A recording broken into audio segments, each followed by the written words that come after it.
Good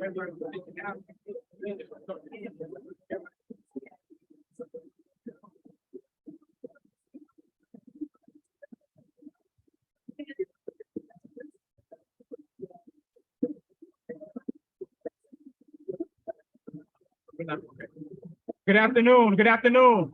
If you could please find your seat. If you could please find your seats, we're going to get started with the program. If you could please find your seat, we're going to get started with the program. Good afternoon. Good afternoon. If you could please find your seats, we're going to get started with the program.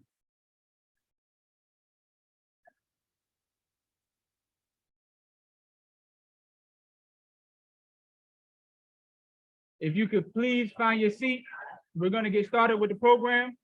We're going to have the singing of Lift Every Voice and Sing. So if you could find your seat, and then if you're willing and able to stand, we're going to get started with the program.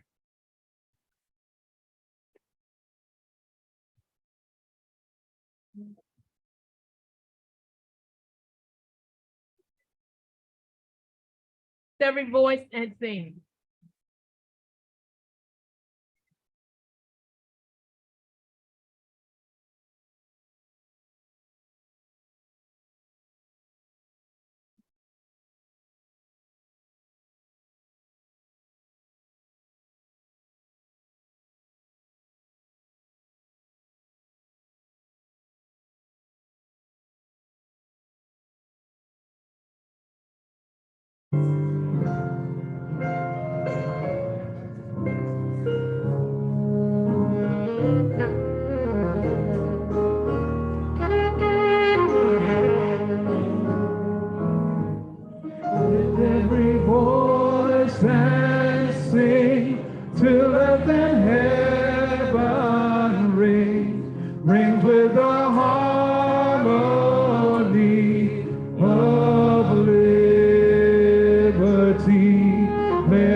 Has taught us, sing a song full of the hope that the present has brought us.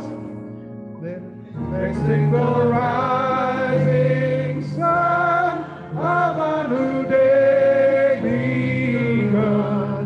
Let us march on till victory is won.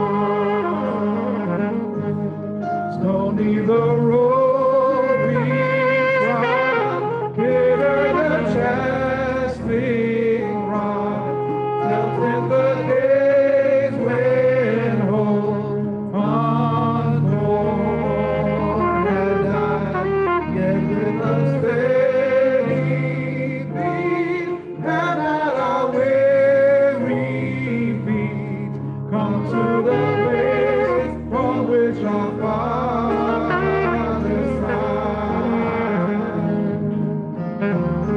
We have come over the way that the tent has been worn.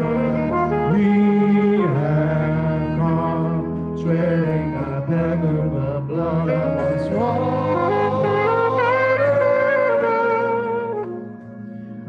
Will we need thy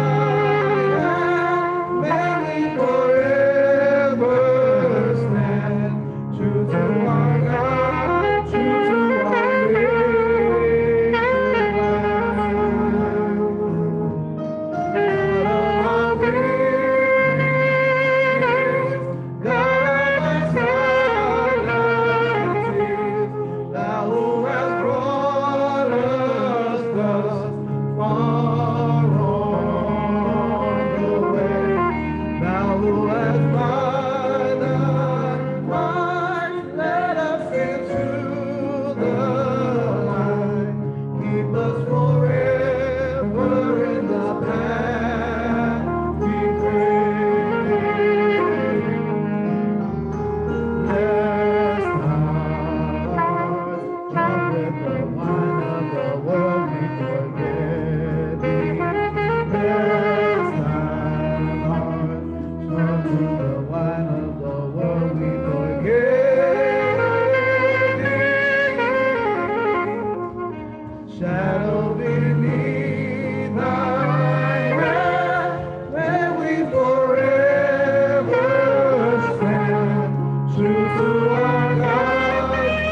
As we get ready for our libations,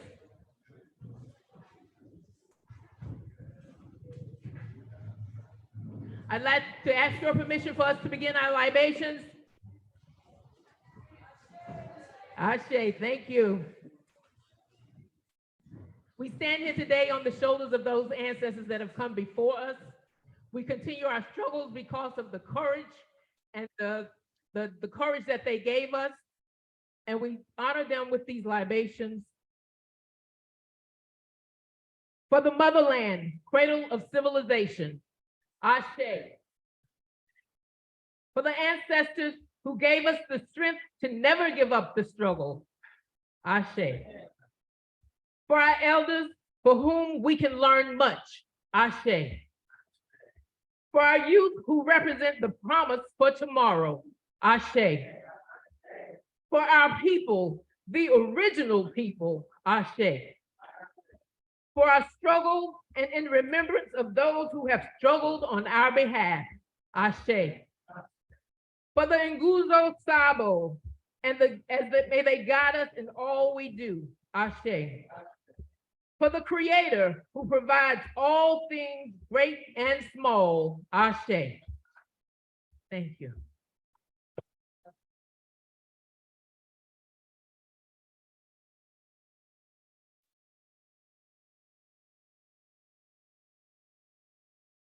Good afternoon. My name is Ajamu Amiri Dillahunt, and I'll be the MC for tonight's program honoring, celebrating, and remembering the life of Baba Saladin Muhammad. We're here today to hear reflections, to hear stories, and to hear personal stories about those who engaged and worked with him over the last decades of his work in the Black freedom struggle and the labor movement. And he was active on a host of different fronts. He wasn't active just for a short period of time. He's an example of what we see as a longevity in the movement, a long-term committed freedom fighter. And so today we have with us his daughter, Miss Oheniwa White Ra, who will share personal reflections about the political impact that Baba Saladin had on his family. And if you have a program in front of you, you'll see speakers who will be talking about his work in the Revolutionary Action Movement, his work as a culture worker, his work as a labor leader, his work on different aspects of the Black freedom struggle. And so we hope the program tonight provides a real comprehensive understanding of someone who was so important, someone who we hold close and dear to our hearts, and someone who's helping guide our fight today in the 21st century against our enemy. So please welcome Baba Saladin's oldest daughter, Miss Oheniwa White Ra.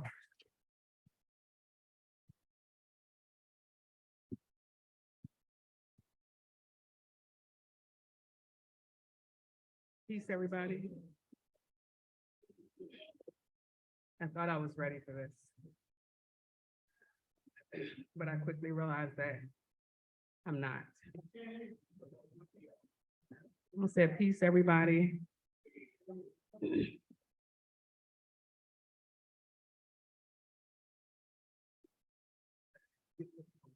All right, can you hear me?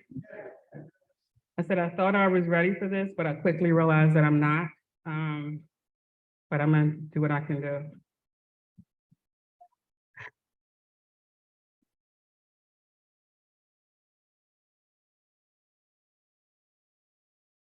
First, I gotta say, I can't believe I haven't talked to my dad.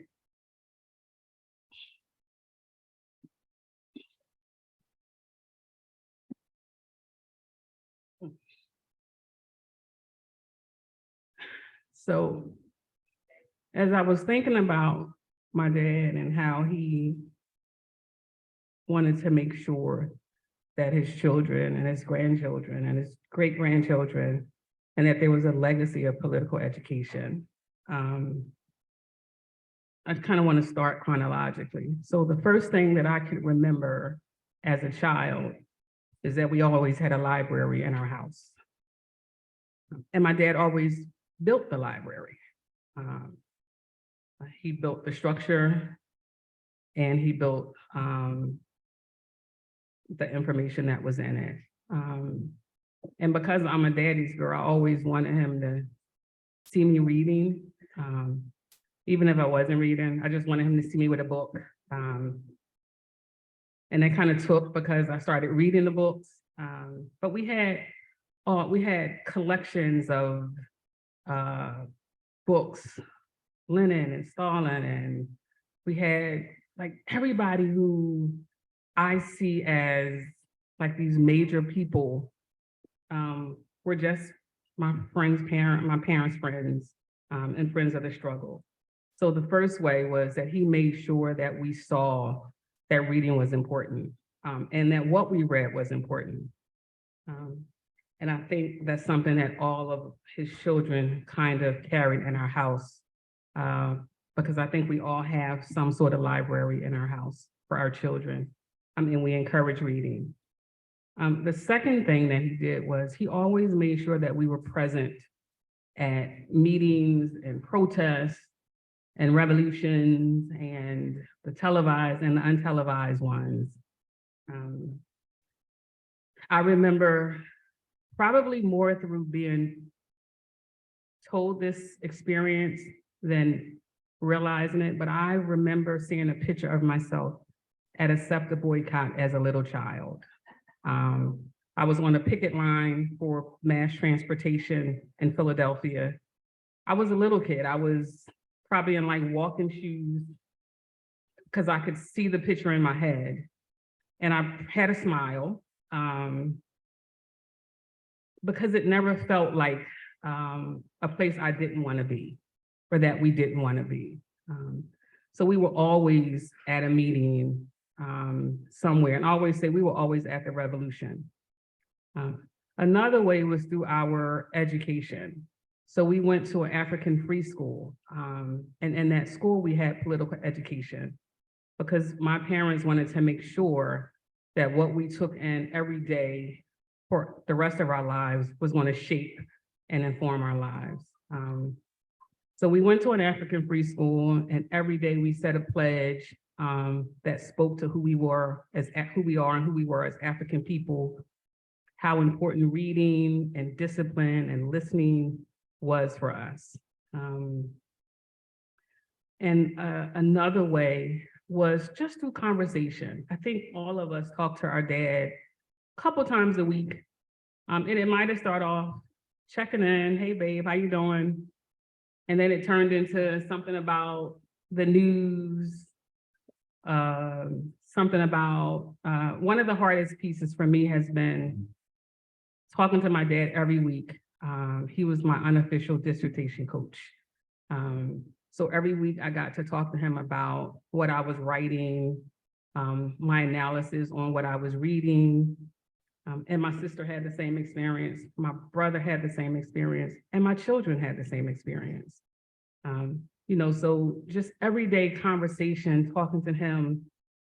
He wanted to hear what we thought about the world, what we thought about international and global events and experiences. And he gave us an opportunity to think in our own way. And then he gently kind of helped us to have a more international perspective about the world. The other thing that my parents in general, they encourage us to see the world, right? I remember in 2017 or 16 when I was preparing for a trip to Cuba, my dad was excited that I was taking my now 14-year-old, then 9-year-old to Cuba so that she could start to see the world outside of her Philadelphia space. And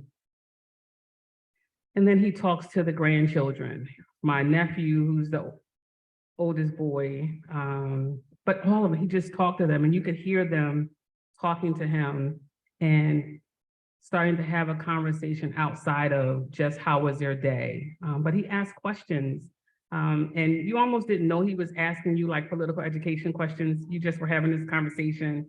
You didn't try to have the right answer. You just engaged him in conversation. And so I think my dad was really good at just making sure that we stayed engaged. And the one thing that was most important for him is that we thought logically as we grew up. I don't know about my siblings, but I'm just like, beat me already because I don't even know. I don't know if it was logical, sir. I just wanted to do it and that's what I did. So, and he wanted to know, is it logical? And it turned into like a half hour or sometime an hour lecture around stuff. I remember I was dating this guy. I might have been 19. And he gave me a gold chain. I might have shared this story before, but I remember him making me give that chain back because he said that it wasn't logical to take such an expensive gift from a working class man. And I was just like, what? Like, so, I was completely done with him at that point, right? I was like, first of all, he didn't have a problem buying it. And I think I said that in my head. But it just didn't make sense for me because like he works every day and it was only however much it was, but years later, it really made sense for me. And I found myself saying the same thing to my children about not necessarily just money, but understanding how you can get caught up in this kind of capitalist system. And so as you spend, you have to earn, and you might do anything to earn because you're overspending. And so that was really interesting. I was like 19 and it did make sense. So again, I think those kind of three areas was he modeled it through having libraries and encouraging us to read, through really having us present and being present in this revolutionary struggle. I remember going to concerts with Gil Scott-Heron and Baba Bilal, like sitting and listening to them play and sing and not realizing like the legacy that was being instilled in our family. So this has been I'm sure it's been hard for folks. It's been a hard almost 3 months, not being able to hear my dad's voice, not being able to ask him questions. He was like our labor lawyer. If anybody had a problem on the job, my oldest daughter, she was signing a work contract and she called, she was like, Daddy, I got to sign this contract. I need you to help me understand what it means. I had a friend in Philly who had some issues with work. I called my dad and he coached me nicely by saying, just give her the information, but don't impose it, because if she makes this choice that she doesn't want, she might come back to you and say, you made her do this. So, but he was just always there, always present, and mostly gentle, mostly gentle. Sometimes it was force, but even in that, it was love. And I hope that we can continue this legacy of political education for our children and our grandchildren, whatever that looks like. I hope that, I know he knows that he had an impact on us, and I miss him. I miss him.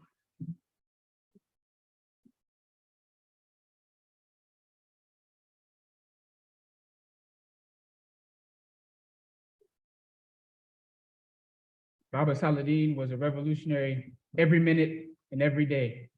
Thank you to Ms. Oheniwa for those powerful words. And please, as we move forward throughout the program, as we honor Baba Saladin with political action, please make sure you stop by the table of the family to show them love, to show them support.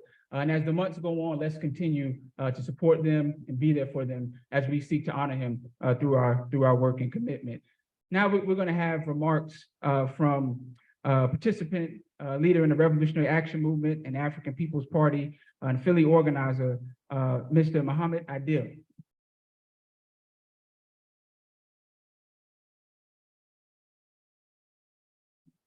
Peace be unto you. Give me 1 second.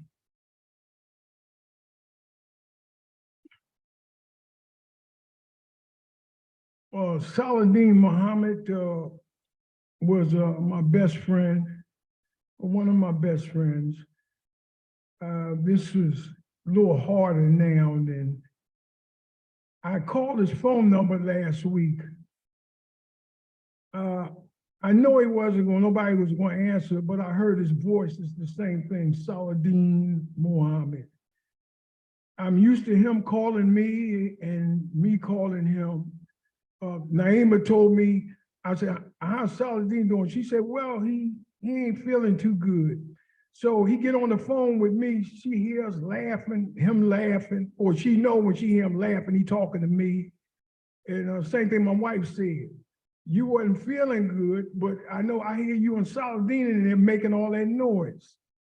And we cheered each other up. He recruited me into the liberation movement, which saved my life, you know. Sometime in life you be going in the wrong direction. And I got in the movement. I told y'all this, some of y'all probably remember. I kept going around Saladin and them under the influence of alcohol and everything else. And I was hearing so much about Black people that I didn't know. And I kept going, and then I started stealing books from them. They didn't know it. So when I joined the organization, I took an oath. I said, you know, I want to confess something to you. Every time I come around, man, I've been stealing books from y'all. I'll bring them all back tomorrow.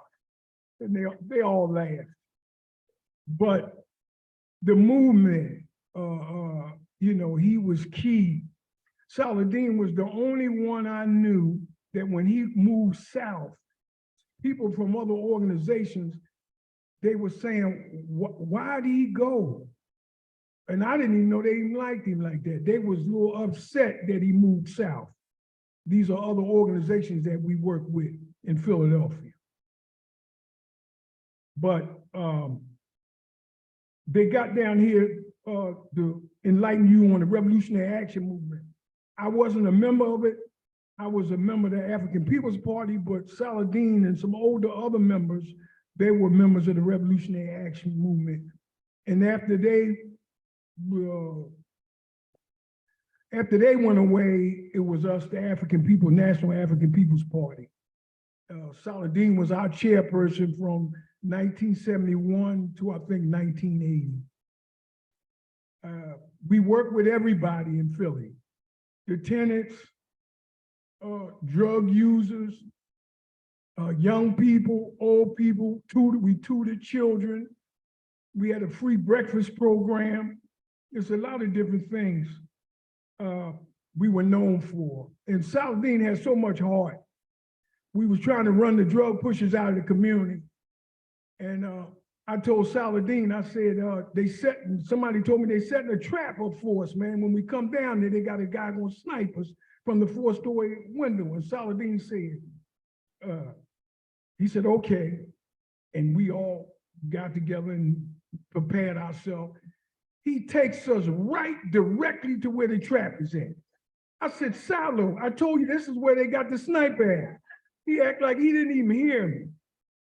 He stood there with a bullhorn and he named the top 10 drug dealers in the community. Called them by name and said, we want y'all out of our community by any means necessary.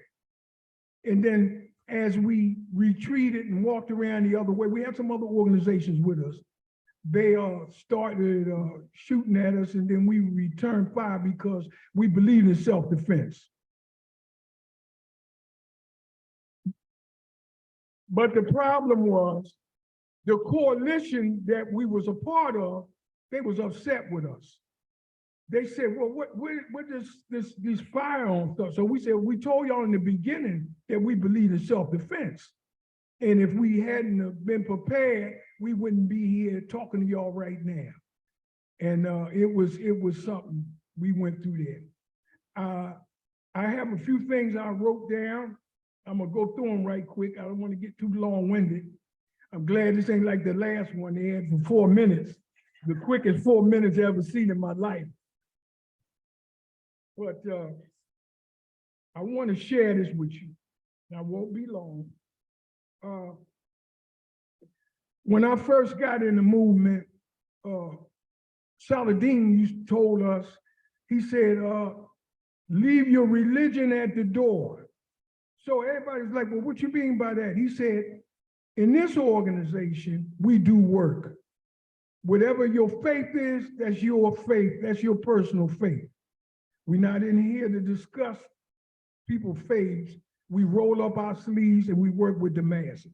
Now, this is what I remember through one of the political education classes. He said, a revolutionary must totally submit their will to the will of the masses of our people.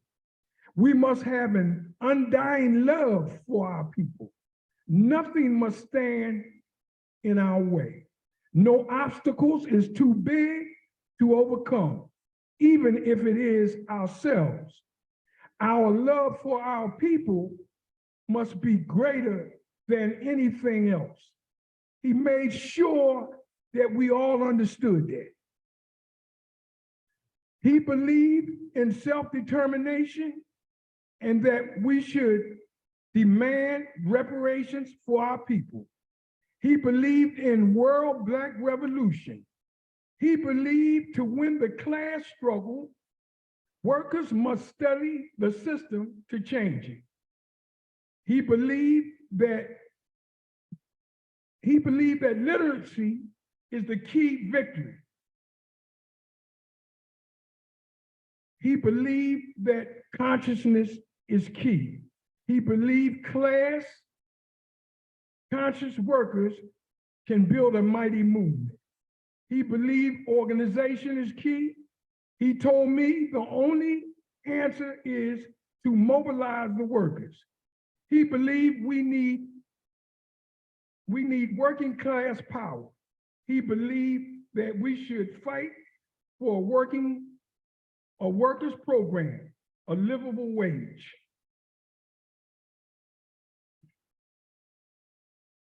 These are some of the groups that Saladin, I was talking to a member and they said, well, it came through the African People's Party, but he was a co-founder of one of them, the co-founder of the Young Afro-Americans, the Young African Nation Youth League, the African People's Drug Rehabilitation Program, the African People's Anti-Drug Coalition, the Pan-African Institute, the Black Guard Community Protection Program, the Committee for Better Transportation, the Black Workers Support Committee, the National Black Human Rights Coalition, the Public Housing Tenant Council Anti-Charter Change Coalition, the Citizens for Social Justice Coalition, the African Institute of Martial Arts, and the National Black Independent Political Party, and we was part of the Black Bicentennial in 1976.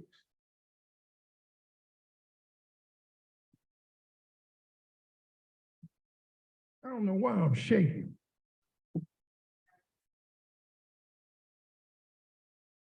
Who was Saladin Mohammed?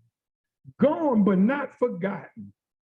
He was born on April the 3rd, 1946 in Philadelphia, Pennsylvania.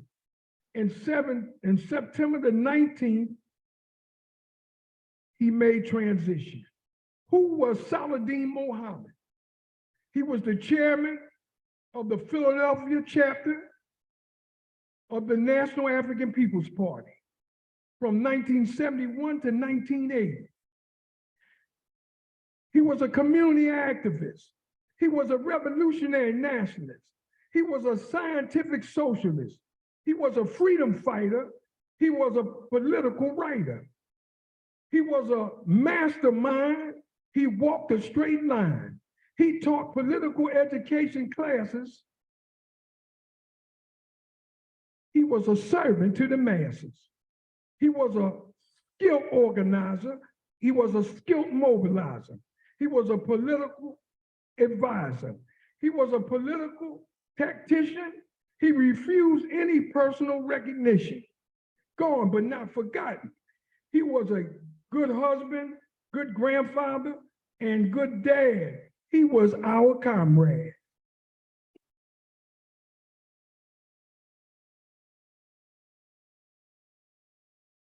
gone but not forgotten. He was against dope. He was about hope. He had no fears. He was unselfish and sincere. He was a heavy reader. He was a behind-the-scene African leader, gone but not forgotten. I want to be able to see him or call him anymore. I won't be able to see him or call him anymore. I won't get advice from him anymore. He was one of my best friends. It's sad. He was my best friend. He was my comrade. I will miss him dearly. I talked to him when he was in the hospital. He called me every day and he said, Muhammad, I still got my boxing gloves on. I'm still fighting. And I said, okay, man. And he'll call me and he said so much humor with him. He sent me a text with some alligator shoes and a funny looking shirt and some pants. Because I told him I was gonna buy him some clothes when he come out of the hospital. He said, man, don't buy me none of them more clown outfits that you wear, man. When I got married, I said, Salo, I'm wearing a tuxedo with tails. He said, come on, man. I said, no, I'm wearing tuxedo with tails, so you gotta be wearing tuxedo with tails because you're my best man. So anyway, we took some pictures and everything. So I sent him an 8x10 picture. When I came down here, I said, Sal, where the 8x10 picture is? I can't find it. I said, no, you don't misplace nothing. Where's the picture? I said, you felt like you wasn't a worker because you had on a tuxedo. You look good, man. And it was only for one day. So he told me, him and Naima came up to where I was getting married at. After this, I'm gonna get off. So Naima and Saladin pulled up. They seen all these people outside, you know, white people, Asians, Puerto Ricans, it was everybody. So Saladin told Naima, he said, man, I ain't knew Muhammad knew all these different people. I don't recognize none of them. So we go in and he said to me, what kind of, I said, man, this is in Upper Darby. I said, these people getting married. He said, do you know them? I said, no, man, you have your marriage and then they push you through, you go out in the yard, take some pictures and you go on. He said, man, this is a wedding factory. He said, boy, these captains show how to make money. He said, I ain't never seen that. He said, I looked in the showcase, they had rice for sale. So he always teased me about that. But I just want to tell y'all, you know, it's very hard. It is very hard to not know that I won't hear from him no more. I won't receive no advice from him no more. Or him, me, vice versa. I know all of us have to go. I know that it's the will of Allah. We all have to go, but it still hurts. Thank you for being so patient with me. May Allah bless you.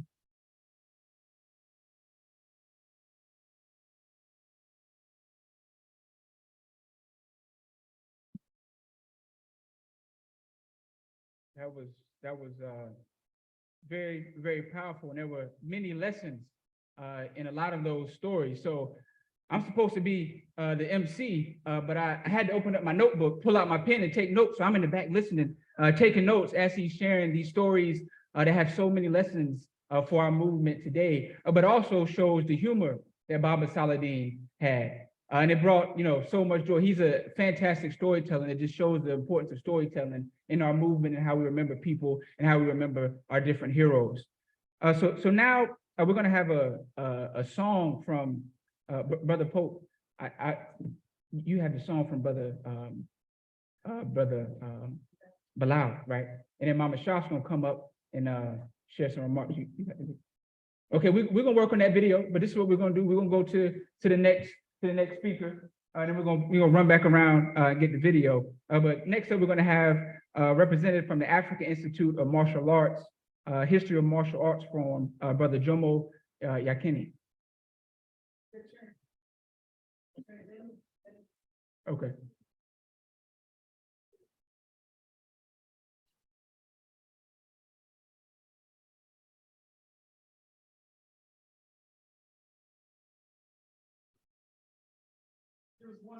Okay.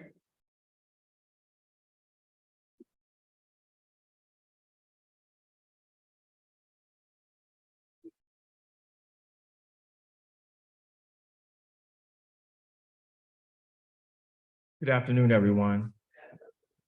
We had decided, rather than myself coming up as an individual, I decided to bring the collective up, and rather than myself doing a forum, we like share some pictures and memories from the African Institute of Martial Arts, if that's okay with people.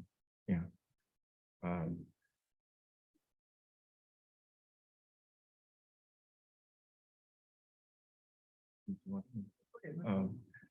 This is one of the principal instructors, Brother Saud Bey, African Institute of Martial Arts. I was one of the students there back in the 70s. When I walked into the area where they were training, Saladin was like conducting class with combat boots on. And I'm like, these dudes are too serious for me. You know? I said, I'm not ready for this, but I eventually came back and got involved. And later, I think Brother Changa kind of instructed the class for a while. Brother Khartoum instructed the class for a little while. Then eventually we brought on Brother Saud Bey as the principal instructor. So I'll turn it over to him. Thank you.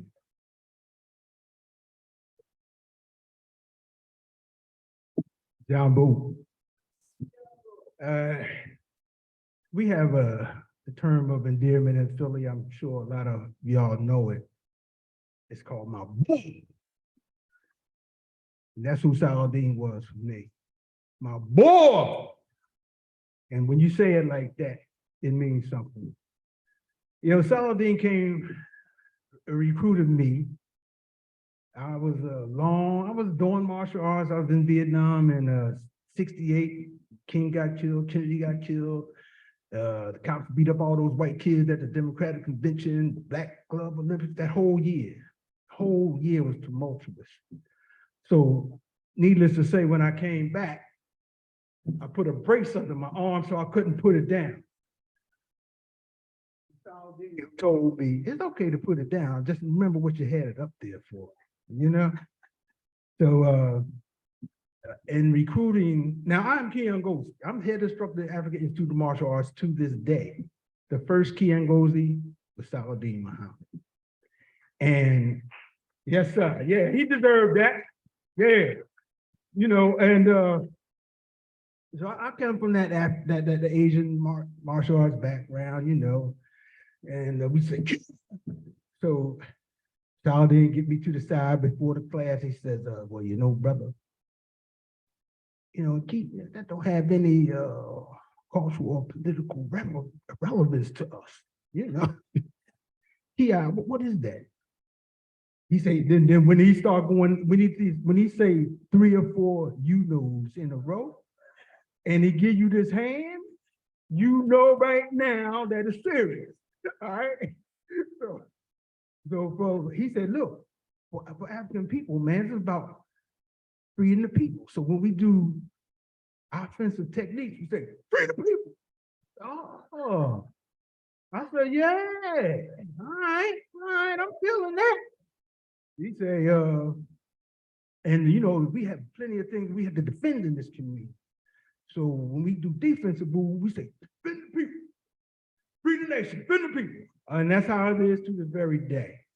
Now, at the African Institute of Martial Arts, Saladin started those classes, and we eventually ended up in Church of the Advocate. Look it up, huge historical church. The Black Power Convention was held there in 68.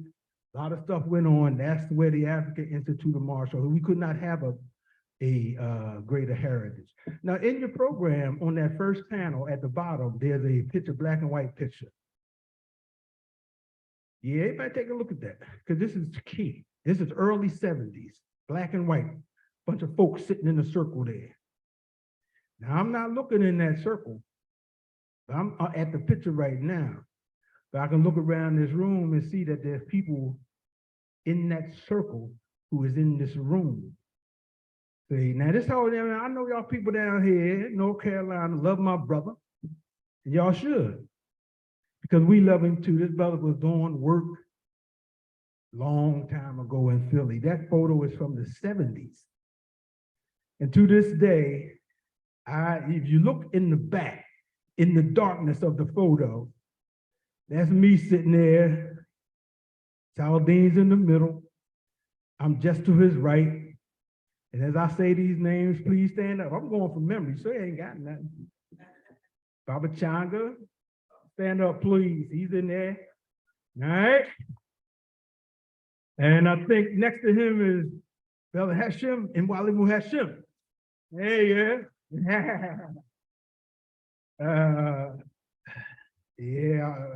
I guess I should have brought the program. I'm in the toilet when I should have been out here.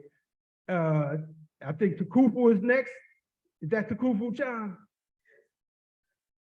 Yeah, Tukufu not here. And unfortunately, I think Lumumba's next to him, brother, unfortunately just passed last week. And Khartoum's not here.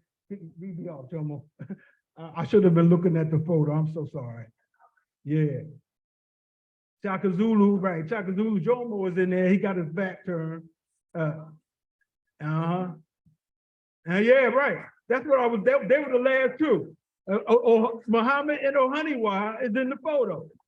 Yeah, because just like she said, he would bring them to class and it was part of their political education. And to this day, I still teach to this day under the banner of the African Institute of Martial Arts.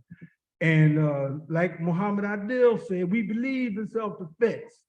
So a huge part of Mwalimu Bwana and Walimu Changa Chikuyo and myself, Saul Bay, a large part of our teaching today is based on, that's my dramatic pause, responsible firearms ownership. All right? And those classes are ongoing, and we still teach them to this day under the banner of the African Institute of Martial Arts. So I want to just say to my boy, I'm gonna miss you, brother.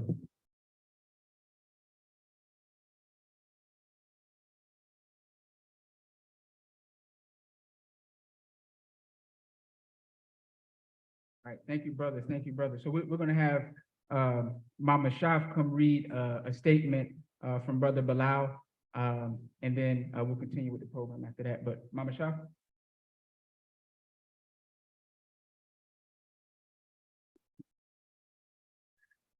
Greetings, everyone.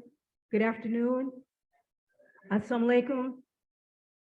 Free to land, free to land, free to land by any means necessary. I'm not going to be long. I'm only going to read Brother Bilal Sunni Ali's statement for Baba Saladin. How many here remember the Gil Scott-Heron and the Midnight Band? Raise your hand. So if you remember the saxophone player, the flute player, that's Brother Bilal Sunni Ali. And Brother Bilal Sunni Ali was the spirit of the Midnight Band. But he was also, and is also, a political organizer and activist. And he was a comrade and friend of Brother Saladin.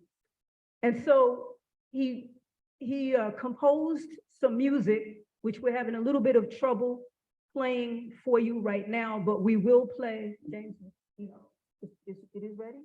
Okay, we will play it a little bit later in the program. And he wrote these words to go along with the music. So if we're not able to play, we will also be sending it out for everyone. A short story about my friend, my colleague, my comrade, my brother, Saladin Muhammad, and I met one morning at Fajr. Fajr is the Muslim prayer offered just before dawn. Fajr prayer was being held that particular morning at my apartment in the Bronx. The very special occasion was the release of political prisoner Muhammad Ahmed, also known as Max Stanford. And I just want to put a little pin here because Bilal would want me to. It's for all those who don't know that brother Dr. Mutulu Shakur has just won parole and will be released on Monday. And for those of you who don't know who Dr. Mutulu Shakur is, he is the stepfather of Tupac Shakur. Free them all. So the very special occasion was the release of political prisoner Muhammad Ahmed, also known as Max Stanford. He had been released in Philadelphia, and a posse from the Muhammad Ahmed Defense Committee had come down to meet with us. I, meaning Brother Bilal, was the national spokesperson for the National Committee for the Defense of Political Prisoners. It was also a discussion of joining of the forces of the East Coast Right On section of the Black Panther Party and the African People's Party. All of that was the occasion.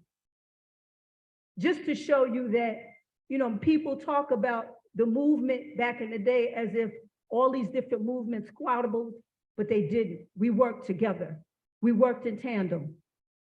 And so that action was about a section of the Panther Party and the African People's Party working together, joining forces. The action taking place was this. Brother Saladin, who I had never met, opened my windows and proceeded to call the Adhan, the traditional Muslim call to prayer, out of my open window. And so, like I said, it was my first time meeting it. And so I had even heard about how loud Salah could get if he was passionate about something. I was so happy to get to know him and so happy to know that someone that loud and that vociferous and that passionate and in that way was committed and on our side. The posse of Muhammad Ahmed Defense Committee, and we worked together, and we closed with Assalamu alaikum, free the land, from Bilal Sunni Ali.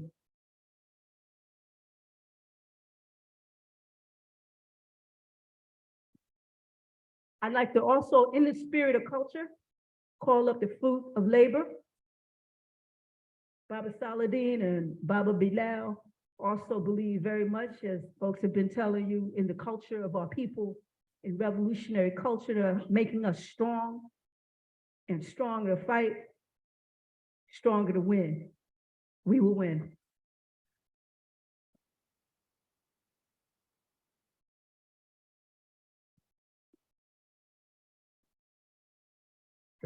This is a special tribute to our beloved comrade, Saladin. And sometimes, you know, when you don't have a lot to say, you just bring a strong song that has meaning to everybody.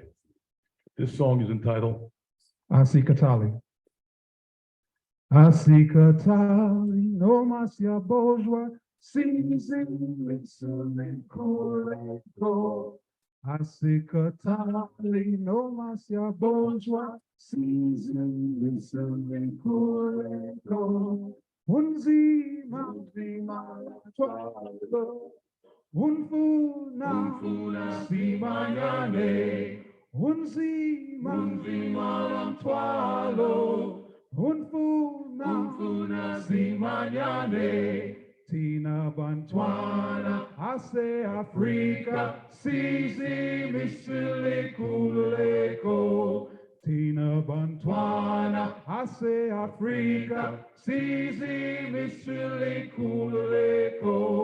Unzi Bantwana, Unfuna Simayane, Unzi Bantwalo, Unfuna Mayane, Tina Bantwana, Hase Africa, Sisi Misili Kuleko, Tina Bantwana, Hase Africa, Sisi Misili Kuleko, Unzi Malam Twalo, Unbu Na Simanyane, Unzi Malam Twalo, Unbu Simanyane.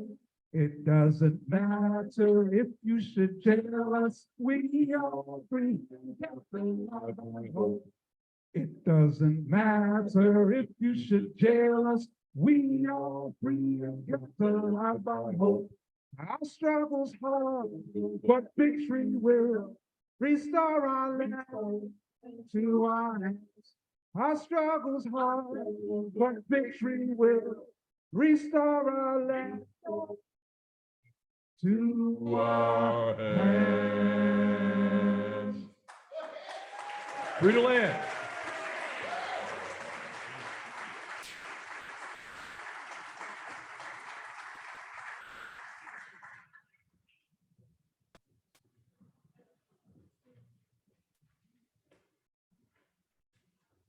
Yes, indeed. Music and the movement. Now we're going to have a presentation from Mama Ashaki on Baba Saladin's commitment to Black liberation in the U.S. South. During her presentation, if you could direct your attention, of course, to her, as she's speaking, but also to the screen. She has some words and photos for us to engage with. Mama Ashaki.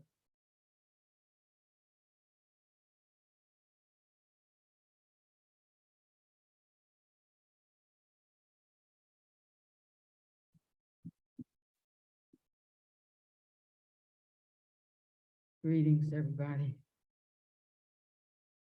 Ooh, this is so hard.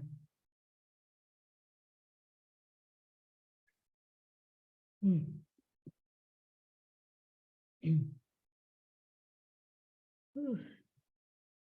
been a hard few months. Okay. I wanted to talk a little bit about Saladin's leadership in the work of building for national liberation. And always in our work over the years, we had the day-to-day work, but also the long-term vision that we always try to implement. So let's go to the next slide.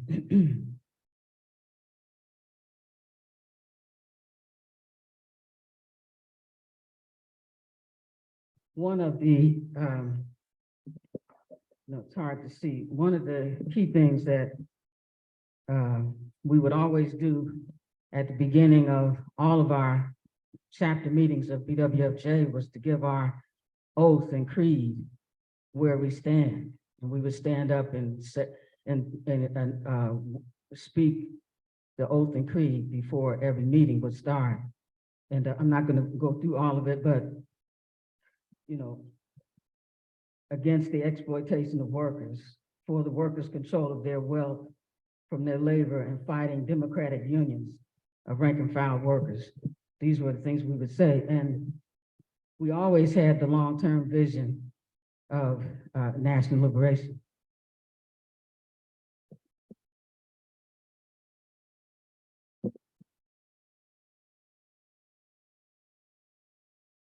No, thank you. Against the political powerlessness of working people, and against national oppression of the Black community and all oppressed nationalities, for the political empowerment of all working people, and the struggle for national liberation of Blacks and oppressed nationalities. So this was always a part of the framework of our work.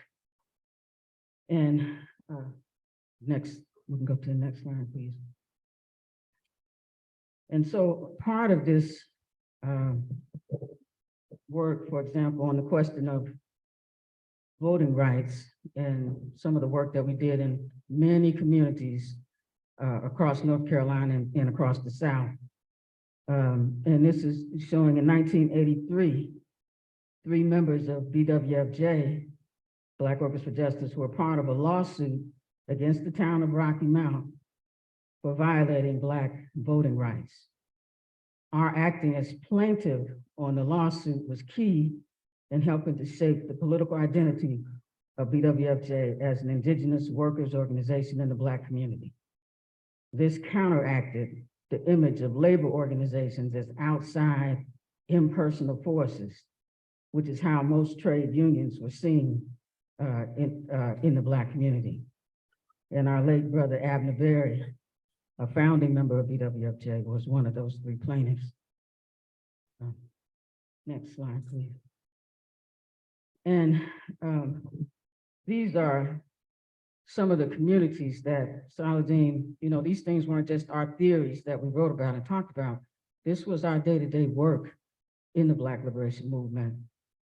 And so there were Black communities around the Cummins Engine Plant, CDC, where, and this happened all over the South, but this was, reflective of it that, they were able to build for CDC, the water infrastructure and everything that they needed to run the factory, and they just bypassed all of the little Black communities and towns around the city. They were out without running water, but they were able to pipe it in with no problem to CDC. So there was a struggle waged about that. Saladin led that struggle. It was a very important one, maybe understated, but quite significant for the people who lived in those areas at that time. And we also worked in the town of Whitakers, in Bloomer Hill, and I have some really fine memories of going with Saladin and Naima into the Bloomer Hill community, which was a part of their work, just seeing how they work together and going into that community and meeting with the families there and building the relationships there. I can't describe it. You could have seen how they operated together in doing that work, and that has remained a long-term base of our work. And throughout Edgecombe and Nash counties, of course, Fremont, Rocky Mount, Shiloh. Next slide, please. And one of the key aspects, and at the time, I thought this was so brilliant, but it was Saladin's leadership that brought it about. But we began building community health clinics in all of these communities across the South. Very important work. And rather than just talking about it, we went to, the Piedmont area, Duke University, UNC, and got students and those institutions to then begin to put resources into those communities with these health clinics that were built throughout. That was the concrete work. It had both immediate meaning for those communities, but it had a long-term vision as well in terms of our self-determination and, working in our own, same as self-defense, but having some minimal access to healthcare. And this was the beginning and the start of this. So next slide, please. This is, part of the work, the community center there. Back one. I also wanted to remember the work that was done in the Shiloh community. One of the first campaigns that we worked on, led by the Mayo Laughing House family, but doing work in Shiloh around toxic contamination. So we were starting with these environmental justice questions, even at that time before it became, kind of a centering phrase, and then, running candidates for Morrisville, for the Shiloh community. So, this was a part of our work. Next one, please. And we had a great movement in Keysville, Georgia. And as we started working on that campaign, where a small Black town didn't have water and sewer, and we have a video of that, maybe we'll post it, that people can see, but it's about 40 minutes long. So, and we didn't have time to pull out 3 or 4 minutes for this, but to just mention the importance of the Keysville movement that was very successful. became nationally known. And Saladin came down. All these communities where I would be working, I'd always get Sal, can you come down here with me so we can, see what all was going on? And he would always come. And he came to Keysville a number of times. And as we neared the election day and renewal of that town from being, defunct, he helped to organize the whole forces of the Black liberation movement from across the South to all come into Keysville and be a part of protecting the community and helping people to vote. And this was the kind of work that he did. He came there and spoke and talked about, the long-term vision of what Keysville was about and what it represented, for the National Black Liberation Movement. This was the part of the work that he did. Then he took the video that we had created, and by the way, all the Black Workers for Justice was involved in creating that story video. And then he took it around the country and spoke from the video, talking about what the conditions, real conditions day-to-day in the South were. So that was very important. Back one more, I'm sorry. This question of the workers, we organized the workers in that town. It was on one industry. It was a nursing home, and where most of the people that worked, or they had to leave and go to Augusta, other places in Georgia. And we organized the workers there. Saladin advised, let's get the elected officials, bring them down, have them stand in front of the nursing home and pass out leaflets calling on the workers to organize. We did that. Then the workers did get organized, and we affiliated them, helped them to affiliate with 1199. And they voted, the union in. So this is part of our work, standing out in front of that nursing home and organizing the workers. Before then, as the employers all over North Carolina and throughout the South would do, they would tell people how to vote. And these, people that ran the nursing home were guilty of doing the same thing. We broke that. We broke that. Okay. Now, then during the period of, workers were, programs like, and I'll get to it next on the slide, but, this question of challenging the Democratic Party and the Republican Party, and we fought as a principle that our work would be independent of the Democratic and Republican parties, and we would organize our people in the interest, their own self-interest, to fight for the things that we need that couldn't be compromised by the Democratic and Republican Party. So we created this campaign, the Black Workers Political Platform Campaign. We met here at the Brick Center, this very room, in fact. Sister NCO was here and others, and worked on and talked about building a workers platform independently. Next slide, please. Then the Rainbow Coalition came about. Jesse Jackson was running for office in 84. He ran twice.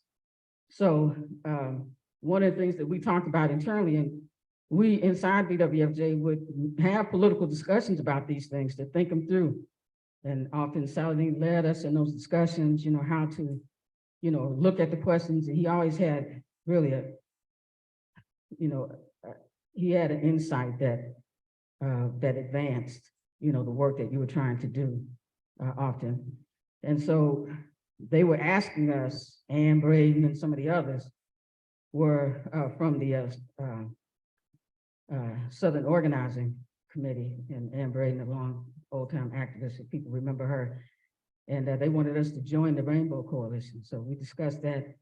Sal said, no, we're not going to join the Rainbow Coalition, but we'll work in a united front with the Rainbow Coalition. But we always want the workers to be able to independently fight for their own interests and not be subsumed under the Democratic Party, whatever it wants to do. And he spoke the full truth on that.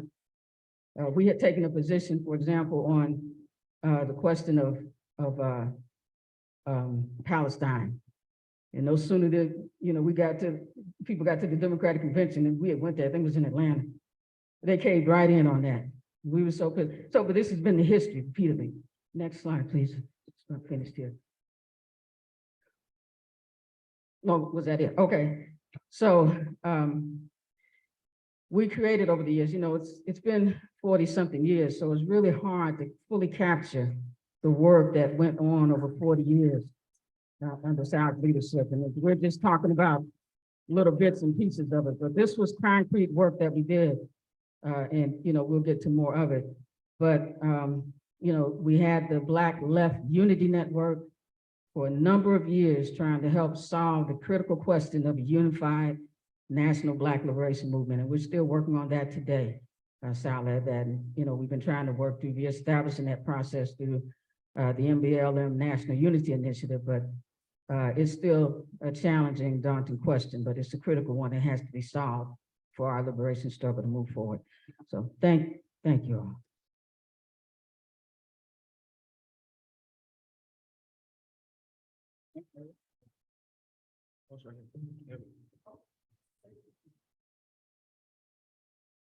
Right, thank you, Mama Shaki, for capturing the powerful work that Baba Saladin and BWFJ have done over the years. So we're gonna have a little shift in the program, so if you'll bear with me.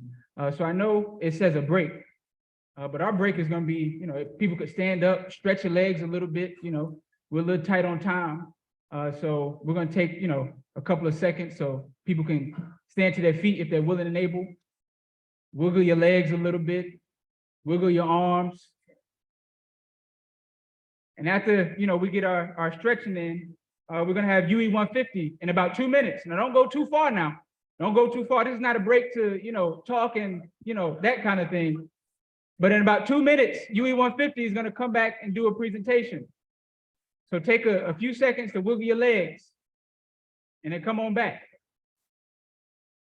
Good password? Good password. Oh, okay, yeah.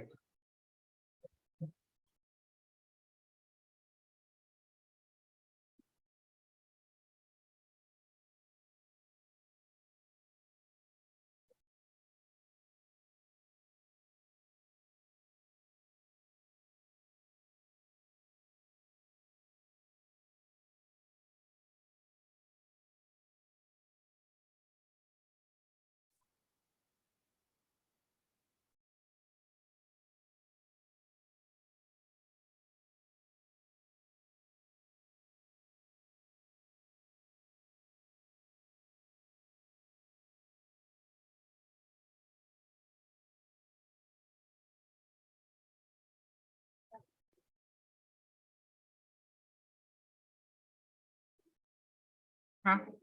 Everybody.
Good people, good people. I know you're seeing friends that you haven't seen in a long time.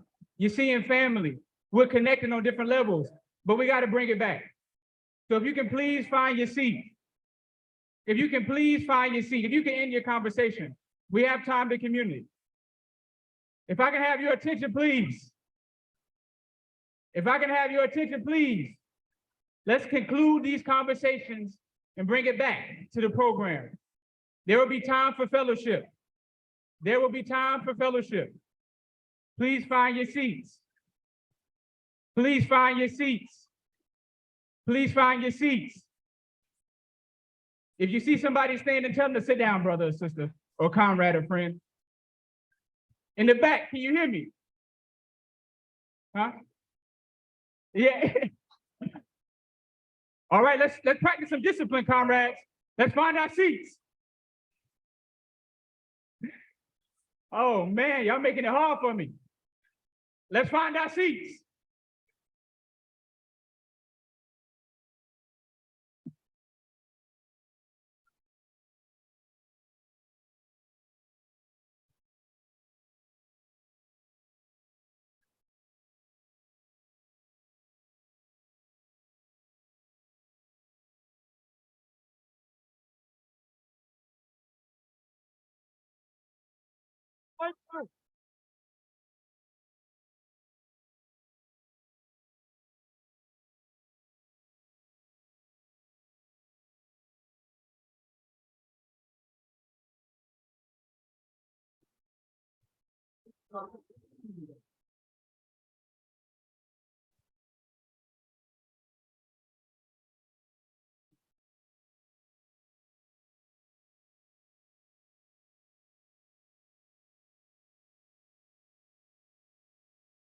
I bring you greetings from local UE 150, North Carolina Public Service Workers Union. And our National Secretary Treasurer, is he in the mix? Hopefully he's coming to the stage as well. Andrew Dinkelacker. While they're getting set on the stage, I just want to let folks know how I met Saladin and how I met him again here in North Carolina as we were building the Black Workers for Justice.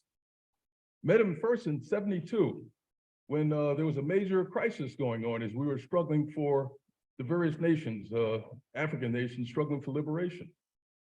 And whenever I happen to see this young, energetic leader, there's always a crisis going on. Something had just happened. So again, I met him again after November 3rd, 1979. Some of y'all know that was when the Ku Klux Klan and the FBI and Federal Bureau of Alcohol and Tobacco had just murdered 5 major community and trade union organizers in Greensboro, known as the Greensboro Massacre. This was a very dark moment. And for me, I felt as if, boy, what do we do now? And again, our comrade, beloved comrade Saladin was, whenever there was a crisis, he was there, trying to find a way forward. And I'll always remember what my parents taught me about building ships. They said, you gotta build a strong ship, because the ship wasn't meant to just sit in port after you build it. It was meant to make it through crazy storms and high waves. And it was meant to, get to where it had to go. And there was Saladin in 1980, 81, saying, Angaza, you and others like Jim Grant, how many of y'all remember our comrade Jim Grant? Well, he just passed not so long ago. And my other comrades in Black Work, he said, we got to build a Black Workers Organization. And that really struck me, since I grew up at a time when Black workers were really struggling, particularly in the construction trades, fighting racist discrimination in New York and all the other urban areas. And never forget Brother Jim Horton of Harlem Fight Back, the League of Revolutionary Black Workers, always understanding the centrality of Black workers in leading our movement for self-determination, liberation, making sure that Black workers played a leading role in the labor movement. And again, there was Brother Saladin, always addressing these questions, but not just with theory. Saladin, you see, he didn't just believe in just building ships and letting them sit in port, with some theory. He believed in that you had to take the ship or the organization you were building, you had to take it out to sea, take it through the storms, take it through the high tides, take it through all the crazy winds, crosswinds. And again, there was Brother Saladin Muhammad, not only just building the ship, building strong organization, but oftentimes piloting and controlling and trying to captain our ship and building more captains to take these ships out to sea through these very rough times. So again, he had made major contributions to this question of the centrality of Black workers being centered through the labor movement, to the Black liberation movement, to the international movement against all oppression. That's capitalism and imperialism for those of you who don't want to acknowledge it. But he was there trying to give some strategic direction developing strategic plans, laying out the importance of that 58% of all African Americans are in the South, and we need to be building organizations here and labor unions and liberation organizations here in the South. So many of those struggles, as you know, were in the various workplaces where we centered the work of Black Workers for Justice over the last 40 years. Sledge lock in Rocky Mount was one of our major fights. How many of y'all remember the struggles at Sledge Lock from you folks here in North Carolina? So some of you are raising your hands. It was a very powerful and important struggle. And also you understood the role that Black working women had to play. So many of our workplaces were targeting places where majority of Black women workers worked there. And as we moved on, we began to focus on the public sector. And that work, as you know, led to Black Workers for Justice focusing and building the North Carolina Public Service Workers Network. And I see some of the original members of the network there that later on became the North Carolina Public Service Workers Organization, that later on linked up and affiliated with the national UE and became the North Carolina Public Service Workers Union, UE Local 150.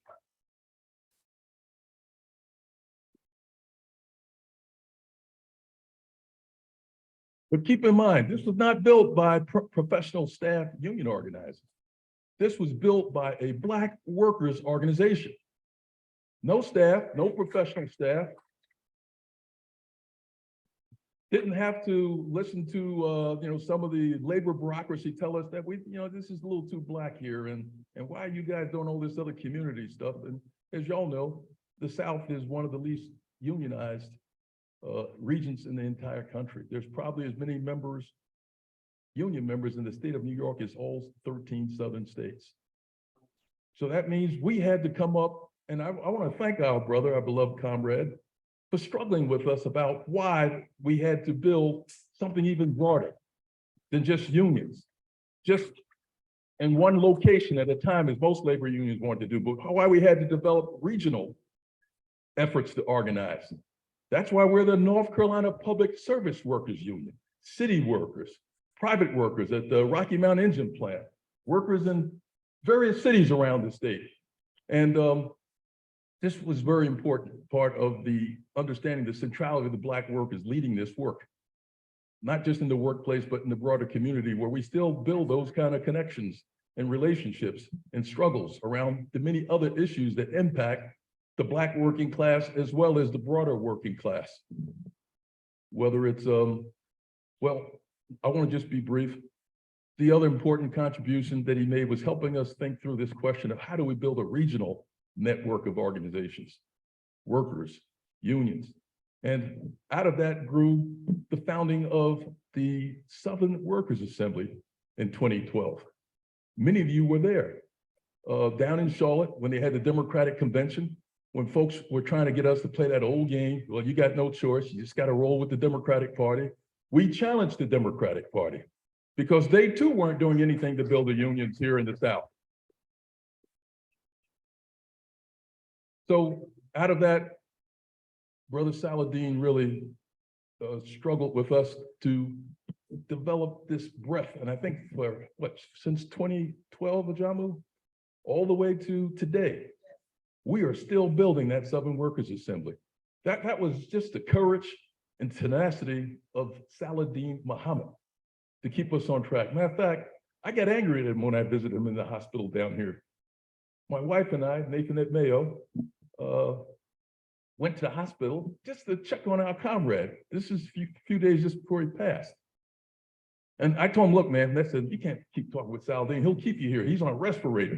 Can you imagine on a respirator? He wanted to talk, 30, 40 minutes, barely could breathe. I said, look, man, I had to come up with an excuse. I said, look, man, we got to make it to another meeting, Saladin, the Southern Workers Assembly. And then he begs Nathan and I, hey, man, can I at least listen in? Can I at least listen? Here he is thinking about building the movement. And he's on his deathbed. And he says, last words, you guys look strong. Love you all. Carry on. This was the tenacity, the strength, the courage, the boldness of Saladin Muhammad. But I think one of the most significant contributions he made was trying to help us think through a lot of the strategic and theoretical questions that we were faced with in organizing the public sector here in North Carolina. Want to give special tribute to all those members of the Durham City Workers Union, which way back in the 1980s began building in the public sector and helped the Black Workers for Justice begin to expand it beyond the Durham and a few other cities into what we have here today. And just honored that we've built layers and layers of leaders. Saladin always believed that out of political action has to come the development of cadre. You know what cadre is. If you don't, they're very disciplined. They're like the Navy SEALs. They're well trained. They're critical, strategic thinkers. They're fighters, and they carry their mission forward. Well, you can give a round of applause to all of these cadre.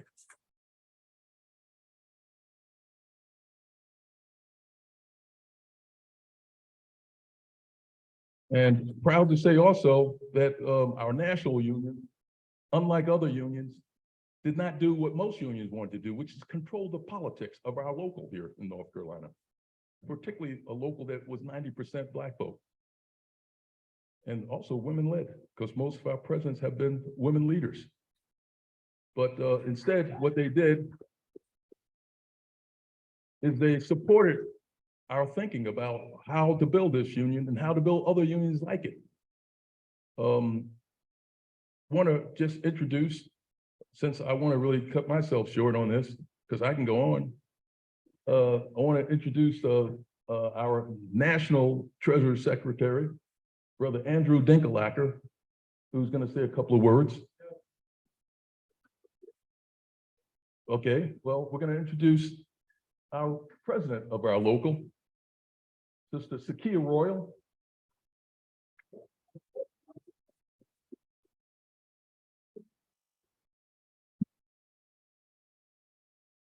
Good afternoon, comrades. We are honored and excited to be a part of this program. We have several awards that we want to present to Brother Saladin's family.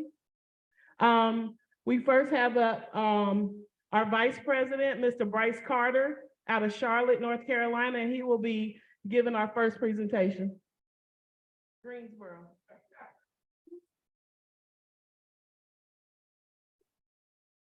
Hello, brothers and sisters. All right. So here I am, Bryce Carter, Vice President of UE Local 150, North Carolina Public Service Workers Union. Brother Saladin was our elder, our mentor. Anytime you speak with him, there's some sort of wisdom and encouragement. And I thank him this day, I do. So I'm here to present the recruitment blitz to commemorate the life and legacy of a staunch fighter for the Black working class. He worked tirelessly and with amazing energy to organize, guide, and lead the working class in their fights and battles against oppression. The UE Local 150 Public Service Workers Union is dedicated to recruit and organize new members to improve the lives of public workers across the state of North Carolina. So this is our plaque here that's stating that our blitz is in its name. It's we call the Saladin Muhammad Recruitment Blitz. Let's move forward.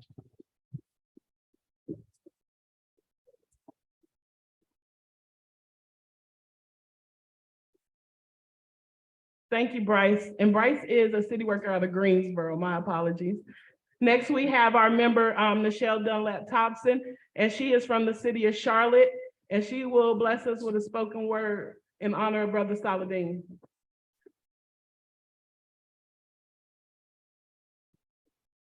Good afternoon, comrades. I wanted to title this piece, of course, in the spirit of why we're all gathered here together. And the title that came to mind is The Storm That Brought Us Stabilization. Organize, organize, organize.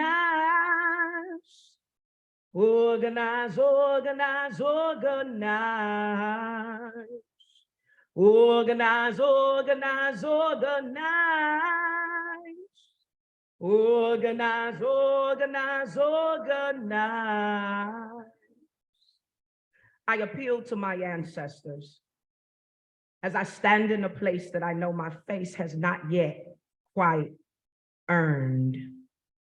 But I pay homage to my elder brother Saladin by vowing here and right now in this place, I promise to always present a willingness to learn. There is a force moving throughout this universe, and it is sweeping the Black and brown working class into a spiral of generational oppression without concessions. Our struggles have blended us into a fight. The Black and brown working class has been set and scheduled to rank last. Brother Saladin equipped us with the tools we need to prepare to continue to stand and weather through these political, economical, and social storms as we try to bandage some of these bleeds. The universe had no idea that such a strong wind would shift the energies and vibrations, but instead become one of the most fierce leaders of the Black liberation movement. And I would be remiss if I failed to allow you to know that that particular win qualified for nothing less than a Category 4. I believe that's something to applaud.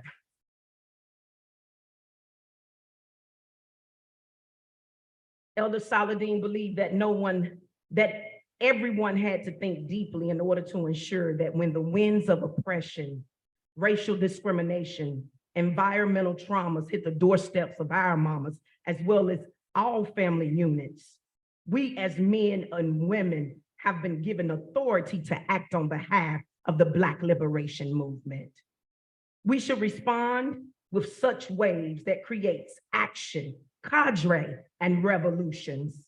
And all of us in this room represent a glimpse of that very solution. Because when we fight, our staunch fighter from Philly spoke against white privilege, chronic unemployment, massive homelessness, millions of Americans living uninsured. And he fought in this moment tirelessly, even while he battled within his own self concerning his health. From the hospital bed, I remember reading what Elder Saladin said. He wanted to know our intended goals, or were we there just to make noise? He asked, did the statement get placed on record? He wanted to know if it occurred before or after the ejection. Elder Saladin demanded to know the direction. He was a strategist, strategic thinker, and his voice made him an impactful speaker. Every encounter, every action, it had to make sense and resonate deeply. The question had to be answered, what is the meaning? So on today, we demonstrate what was the meaning of our revolutionary's life. It was to encourage the hopeless, strengthen the weak, as well as educate the masses and present to us a new vibration that exemplifies the meaning of self-determination. Elder Saladin believed a big wave like a tsunami can define an entire generation. And thus my reasons for titling this spoken word piece, The Storm That Brought Us Stabilization. Rest well, Elder.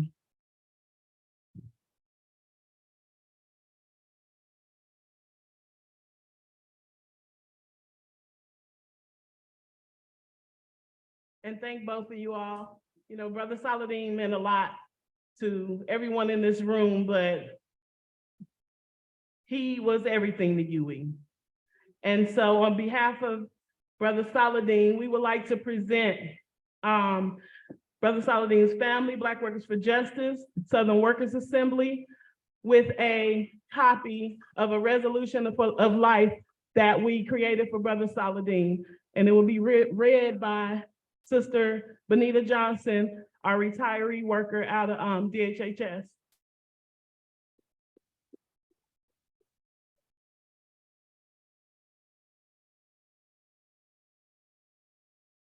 Hello.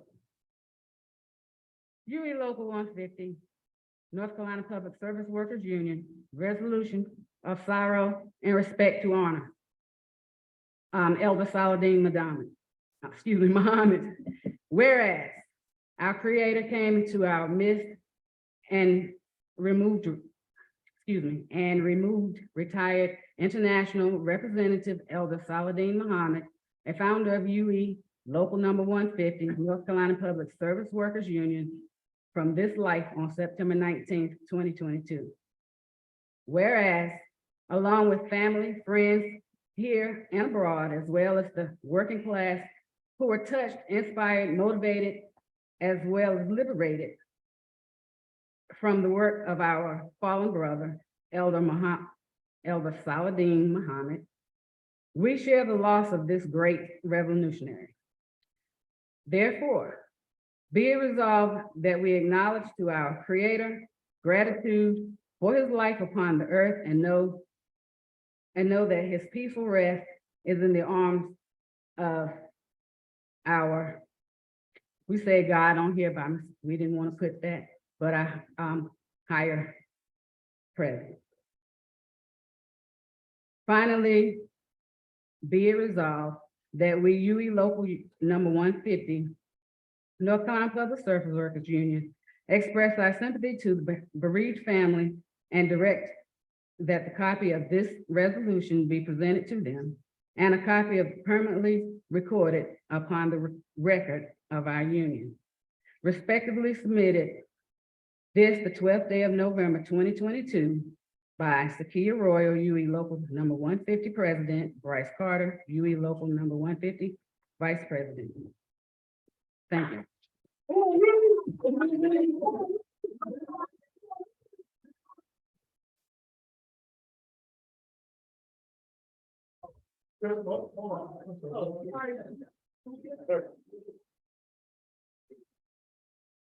Sorry, I'll just take 1 minute. My name is Andrew Dinkelacker. I'm the General Secretary of the National Union, but our motto, our union is members run this union. We're a democratic rank and file organization. So even though I'm a national leader, these are the co-pilots of the UE ship. So when we talk about the relationships that are being built here in North Carolina and across the South, those relationships are UE relationships as well at a national level. We recognize that. We want to honor that. We want to respect that. So though I might not have met any of you, a lot of you personally, to know that our brothers and sisters here on the stage are doing the good work, the revolutionary work of changing the environment, of changing the space between us so that we can respect each other and that we can grow from each other and we can be able to be more defensive about what it is that we've gotten and that we can take the offensive on the things that we need. And that is a legacy that we are proud that Saladin and the fact that he was able to spend all these meetings and all these different places that you spend a little bit of time with UE, the fact that he did that is a tribute to the membership of this organization, that it's honoring the principles of being member run, worker run, that you develop leaders from the ground up. That is where it's going to happen. And we need to support that every step of the way. So to everyone in this room and to the relationships that 150 and the Black Workers for Justice has created, we respect and honor that and look forward to hearing more and working with you all in the future. Thank you.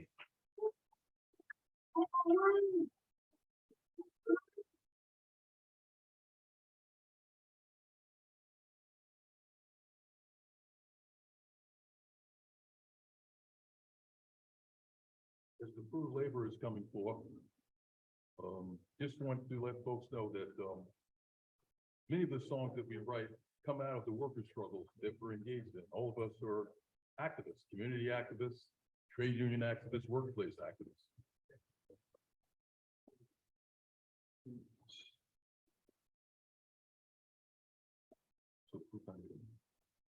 So we'll be back on in a couple minutes. We're going to try to shorten the program a bit.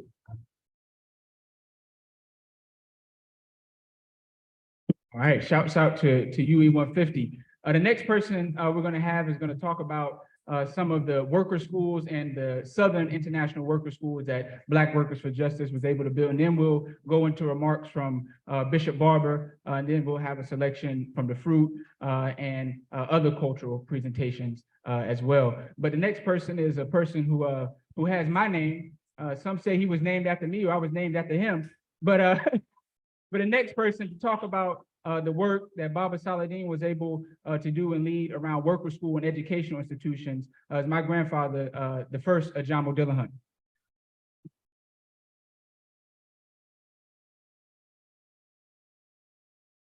Good afternoon.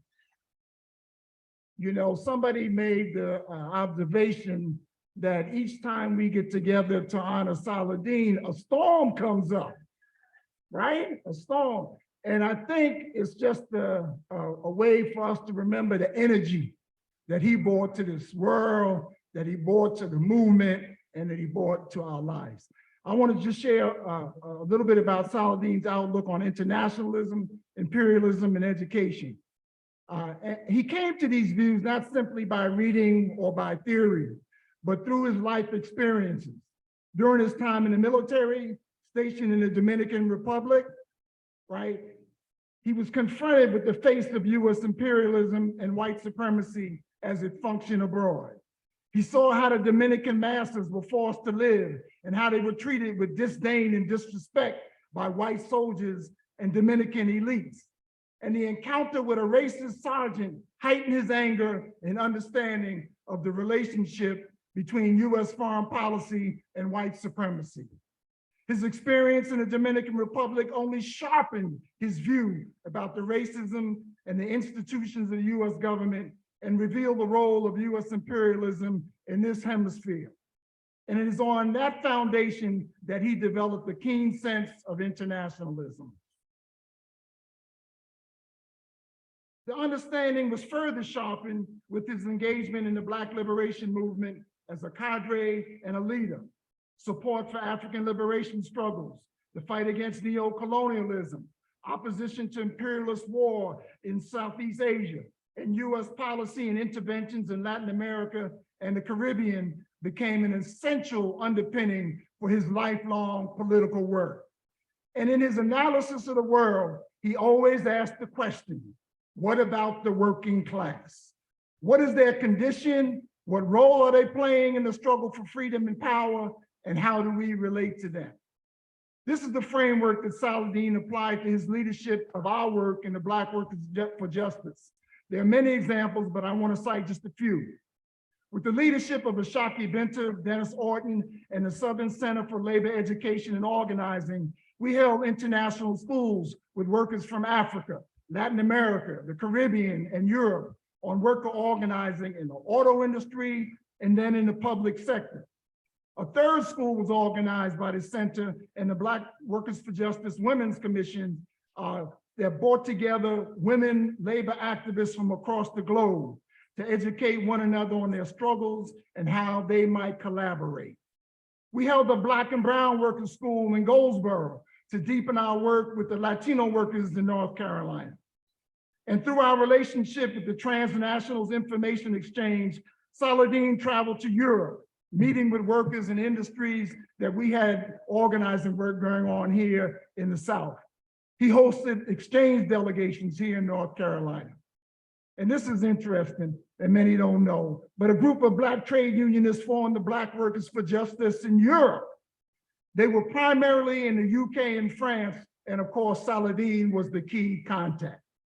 He was instrumental in organizing our support work for Cuba and end to the blockade by the US.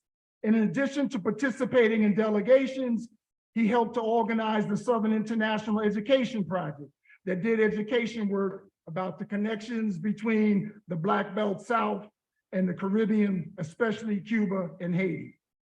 He traveled to Geneva as part of a delegation of the US Human Rights Network to speak on the numerous human rights violations against Black communities and workers in the South.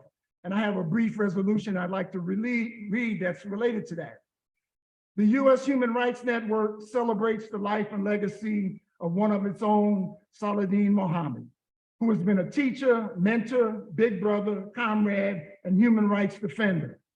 Saladin served the network on its board and as a member for many years, helping guide and inform its mission to push forward a people-centered human rights movement in the US. As a network, we mourn his loss, we remember his work and wisdom, and we continue our commitment to bringing human rights home.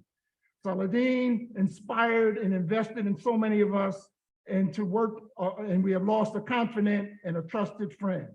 We remain indebted to him and his contributions to the work of human rights. We offer our deepest felt condolences to Saladin's family, friends, and the world of human rights defenders he touched and impacted throughout his life. And that's signed by the US Human Rights Network. The international schools were part of the internationalism and anti-imperialism that we talked about. But schools were also foundational to the work in leadership development. There was not a time during the 40 years that Saladin wasn't urging, we need a school, we need a school, we need a school. And these schools and worker education have been part of our training members and allies. Training for organizing, leading an organization, and of critical importance, the source and reason for our exploitation and oppression. In other words, capitalism and imperialism. Many of these schools were held on this sacred ground here at the Franklin Center at Bricks, and often in this very room. And as I look around the room, many of you participated in those schools. We've used the models of schools in liberated zones during the national liberation struggle, the freedom schools created by SNCC during the civil rights movement, the Highlander Center, and the theories of popular education developed by Paulo Freire and others. The Southern Workers Assembly held a school in May, during which Southern Workers' political program was developed. Saladin's illness prevented him from being there in person, but he attended via a special feed.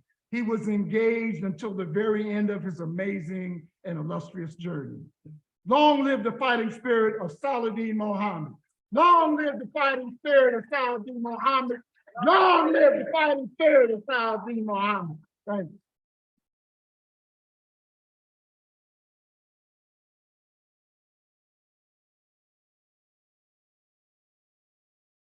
Now we're going to have remarks from Reverend Barber, who's making his way up, and we're going to do a little shift in the format. So I'm going to take the mic off the stage, and Reverend Barber is going to speak from this area over here. So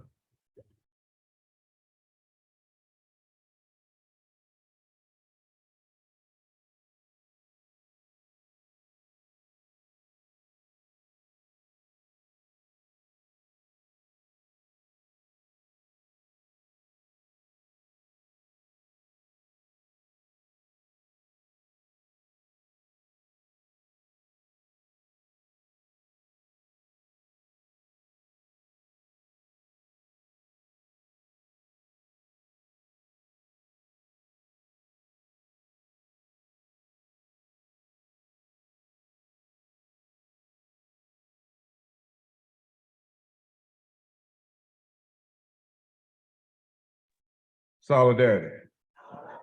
Good to see everyone. Do y'all mind if Miss Allen serves as a partial podium and come over here.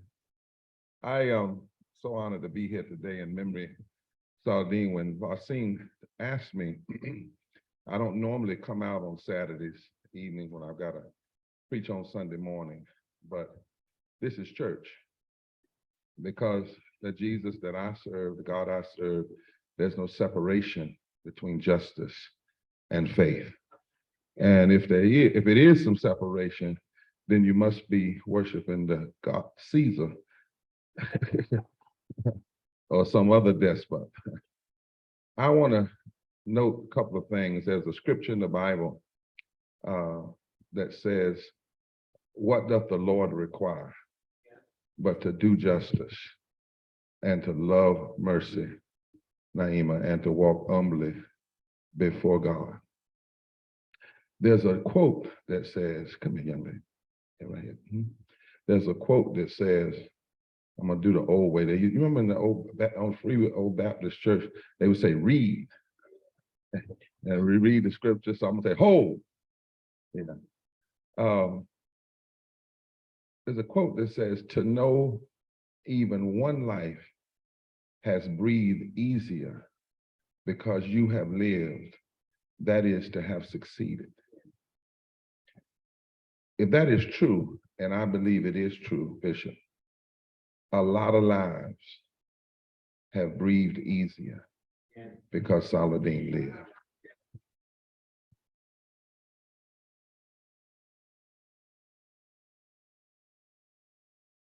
Now, in some places, Saladin, the name literally means the key to religion is justice. That's what Saladin means. The key to religion is justice. Like God says, let justice roll down like waters. And Naima, who I also want to talk about today, in some places means grace and love. Key to religion is justice. In other words, if there's no justice in your religion, it's not religion at all. And then grace and love. And then, of course, Muhammad, praiseworthy. Praiseworthy. I think there are some things that are praiseworthy about these two. First, I want to thank God for Saladin's revolutionary commitment. Not just commitment, because some folk are committed with you until it gets rough, and then they're not committed. But when you get hooked up with a revolutionary, you can count on them. They don't move. You know where they are. You don't have to guess if they're with you. And I want to thank God. I think that is Muhammad, that is praiseworthy. And his commitment, when we say revolutionary spirit, not just to a little change or gradualism or moderation or just a tweak here and there, but revolutionaries understand the whole system has to shift. The whole system has to shift, and they never get satisfied with just a step. They may be thankful for a step, but they never get satisfied with a step. They are not satisfied until the journey is complete. That's what's deep about the revolutionary heart. And that's why the revolutionary has to have deep love. I think we don't talk enough about that, how revolutionaries have deep love for their people. That's what makes them You can't be a revolutionary and not have deep love for your people, even when your own people hurt you. Even when your own people hurt you because they have internalized some of the imperialism and the pain around them. But a revolutionary will keep on going and loving and believing and teaching. And when we hear that even with the respirator on, he was still trying to teach, that's revolutionary love. And we ought to be thankful for that. That is praiseworthy. Y'all aren't tired yet, are you? Revolutionaries also expose contradictions. That's the role of a revolutionary. They dig deep. They look at the root of issues. They don't accept surface and superficial answers. They expose the contradictions. Revolutionaries raise the uncomfortable truths. And one of the jobs of an elder revolutionary is to keep the right questions in the room. I remember when I first came to really know Saladin, and he would raise questions. And at first, to tell the truth, it was aggravating. And the reason y'all laughing, because y'all know what was aggravating you too. I know all y'all talking about how much you loved him, but sometimes he got on your last nerve.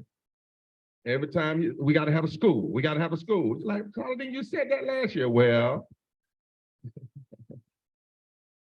and I had to come to understand, I thought first that he was questioning the movement. I remember Monday and all the things, as opposed, but what he was really doing was keeping the right political questions in the room.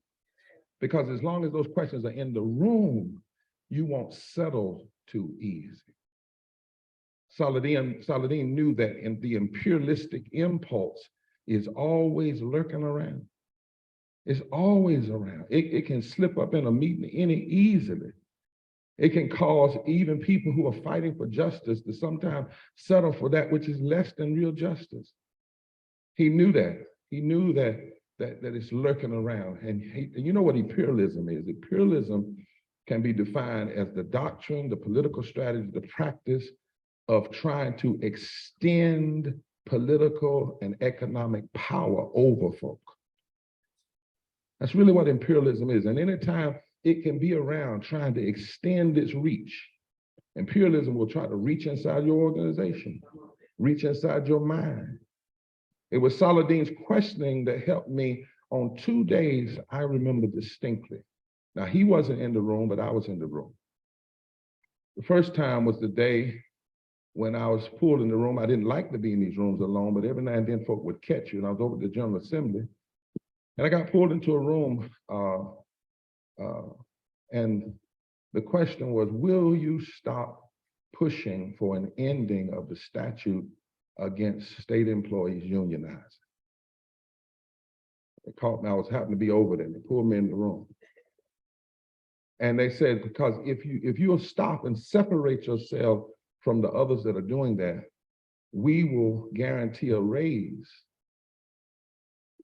to the workers. And I remember some of Saladin's questions in that moment. Okay, so you want us, so you don't think we know that the statute in North Carolina was put on the books right after the Montgomery bus boycott movement because you were afraid of Southern organizing and Black and white people coming together in union. So you want us to give up for a little teeny raise the ability to choose our own destiny. You want us to accept your so-called right to work laws that are designed to undermine our ability to organize. And I remember sitting in that room when they said that, thinking about what would Saladin, what would Black workers say about this attempt to separate us? You know, Black workers were unionized not long after slavery, by the 1870s. There were Black and white union organizers in New Orleans, in Bessemer, Alabama, in East Kentucky. You know that song, Which Side Are You On? Yeah. That song came out of East Kentucky before it was ever on the lips of Black young people today. It was a white woman who was sung that song in the face of a sheriff that was trying to arrest her husband. And she asked the sheriff, which side are you on? Black workers were always involved. In the 1920s, my grandfather in West Virginia stood with white workers when they were fighting against the bosses in West Virginia, the mine bosses. And those miners had Molotov cocktails dropped on top of them by the government and the business.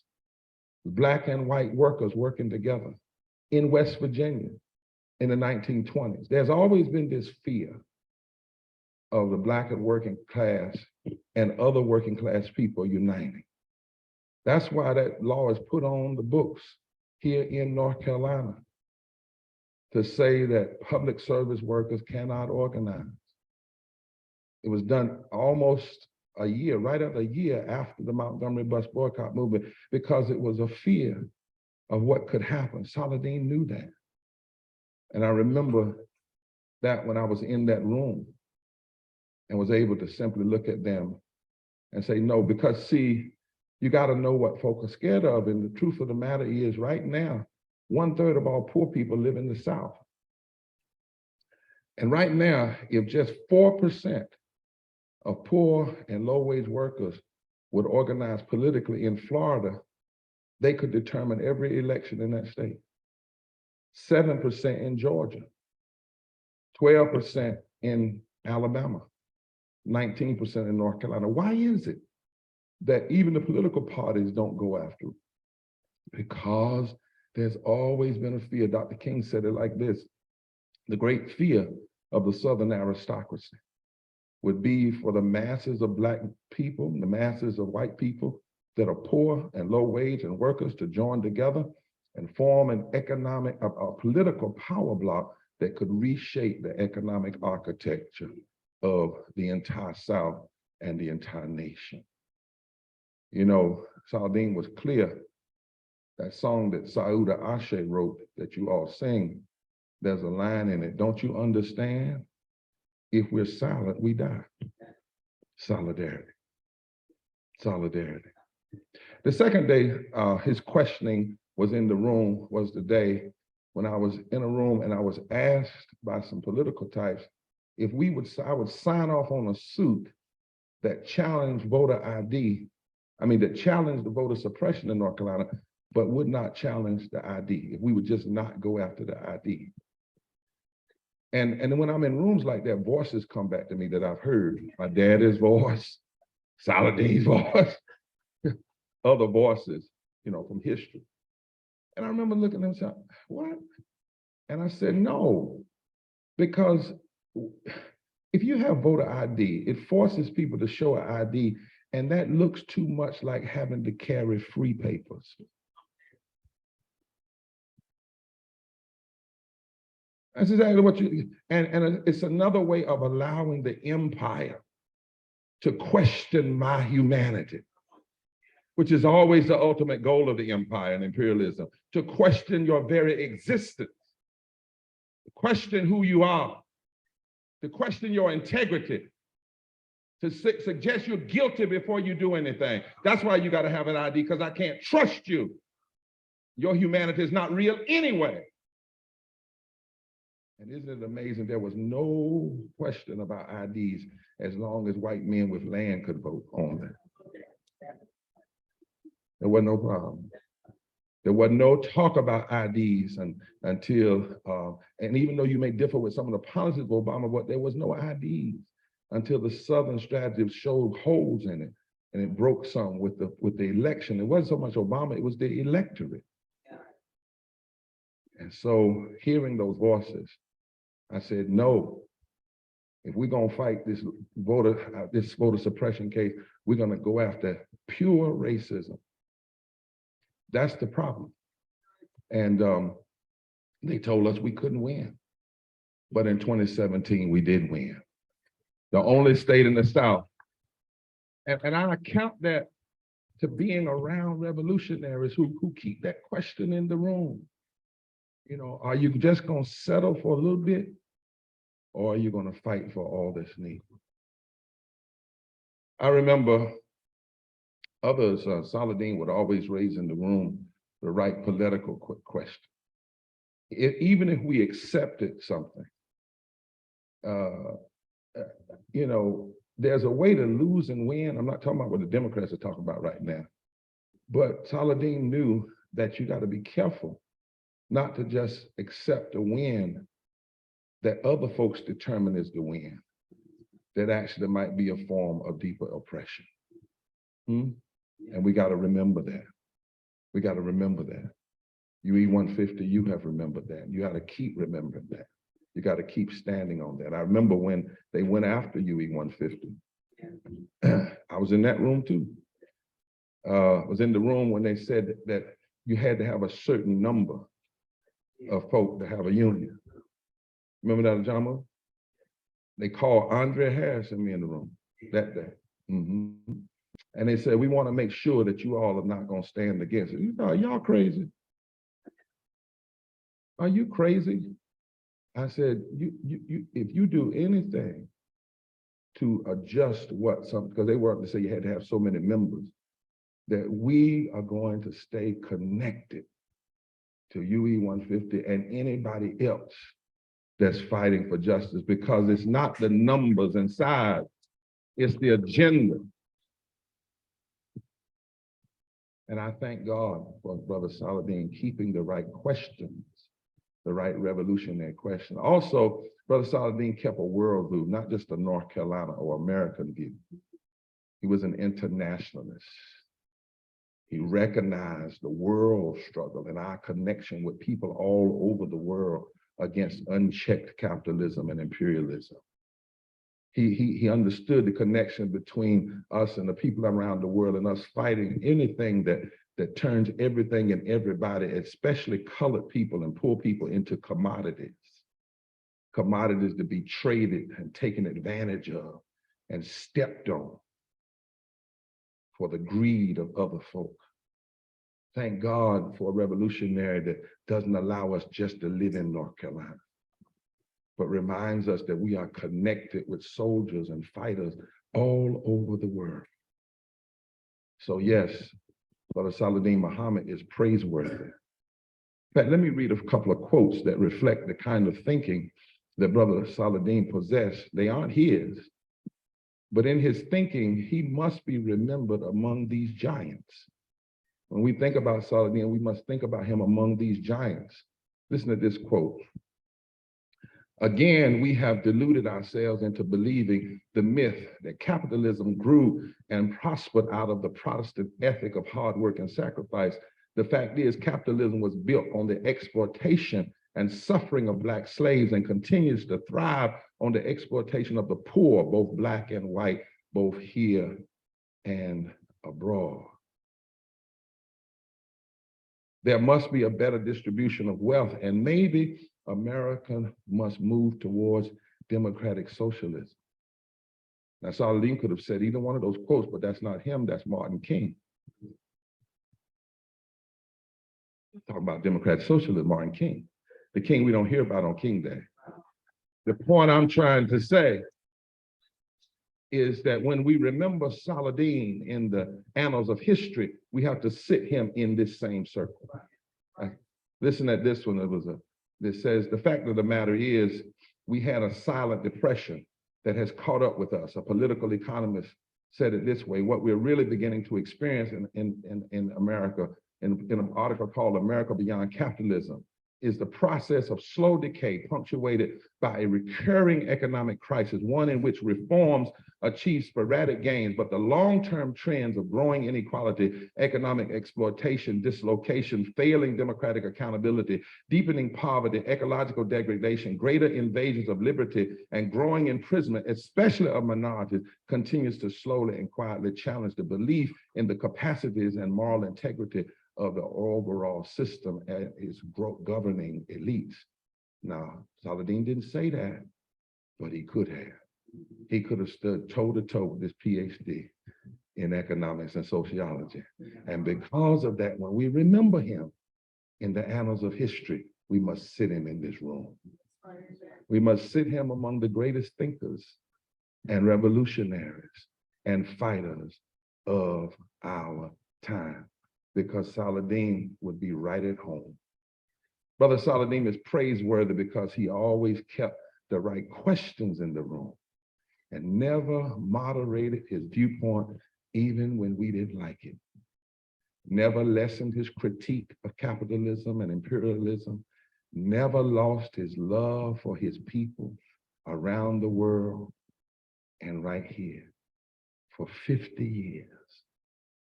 For 50 years, not 10 years, not 20 years, not 30 years, but 50 years loving your people and fighting for your people and struggling with your people. That's more than a generation of 40 years. 50 years. 50 years. You okay? But it wasn't just Saladin. It was also Naim.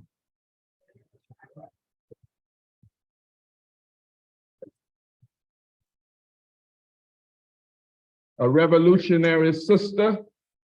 She is not just a wife to a man. She is a co-equal with a man. A powerful,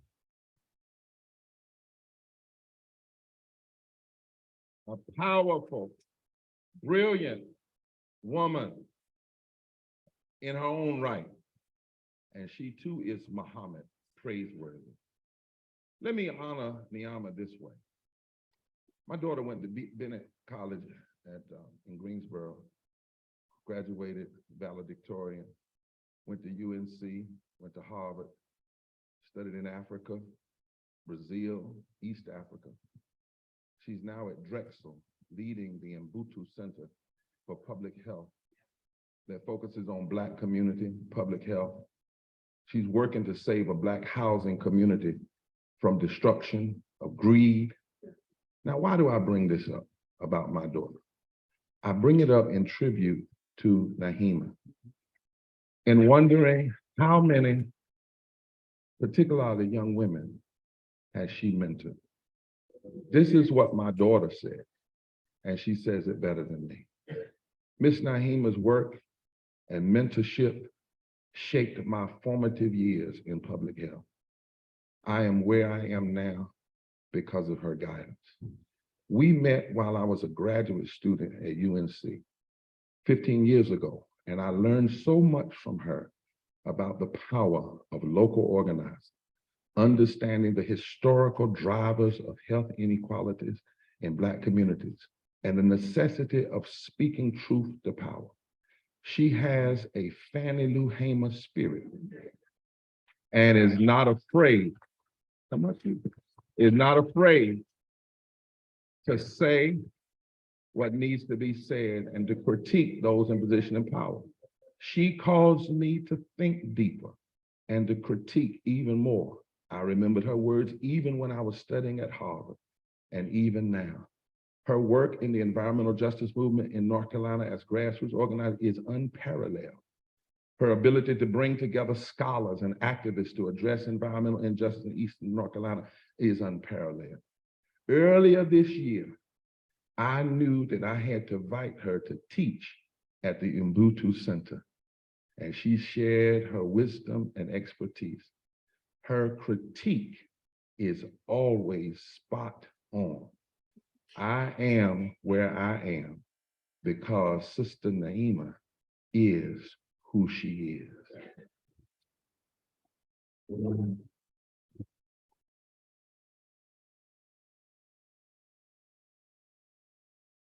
Isn't that something? My sister,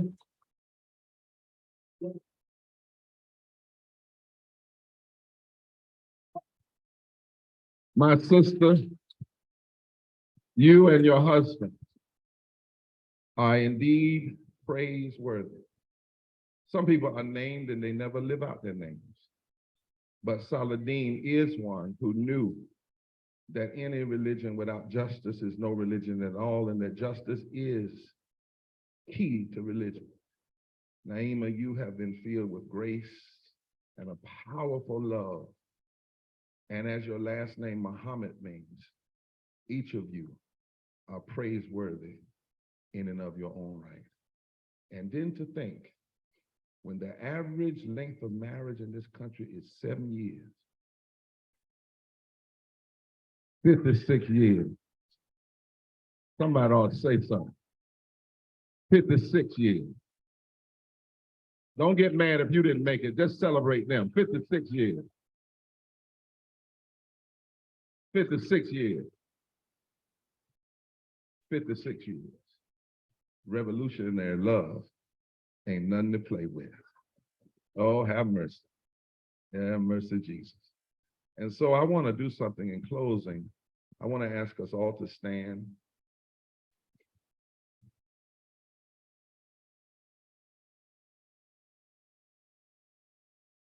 I want you to know that on behalf of my family and Sauda and Yara, today we're going to leave a $1,000 check to you, and for you and your family to be blessed by it. I want to make sure somebody comes to the car and get that, right? But we want to be a blessing. I want to ask us, to my left is the South, and I want us to turn to the South, which is that way. And I want us for a moment to remember all of the revolutionary fighters that have come from the South in history, that are still with us, but they're just in the great cloud of witnesses. And we place Brother Saladin there.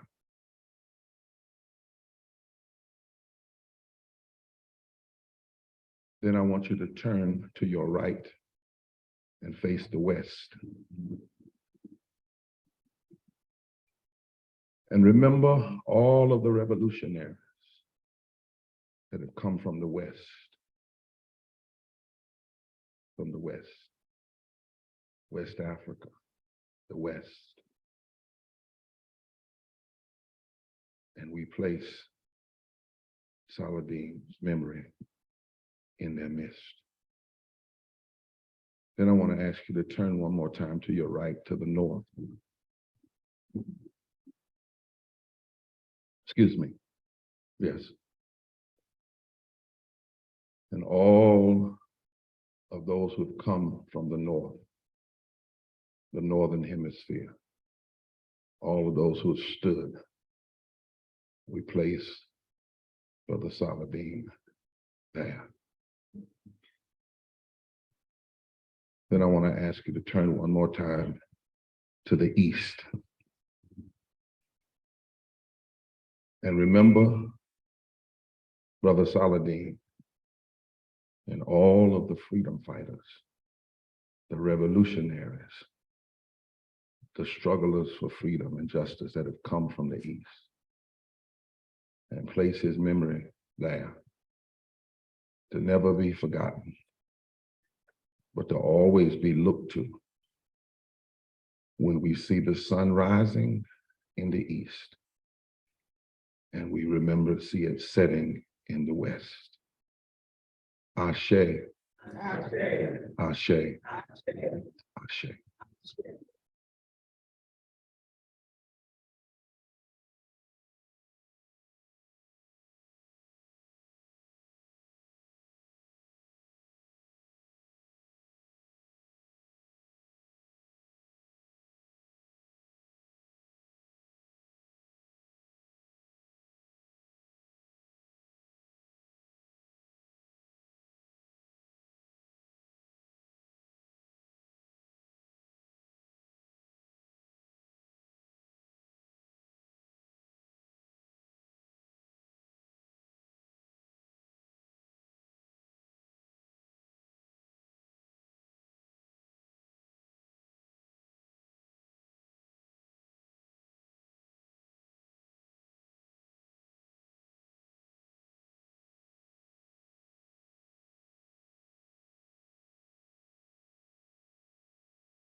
Sons of freedom.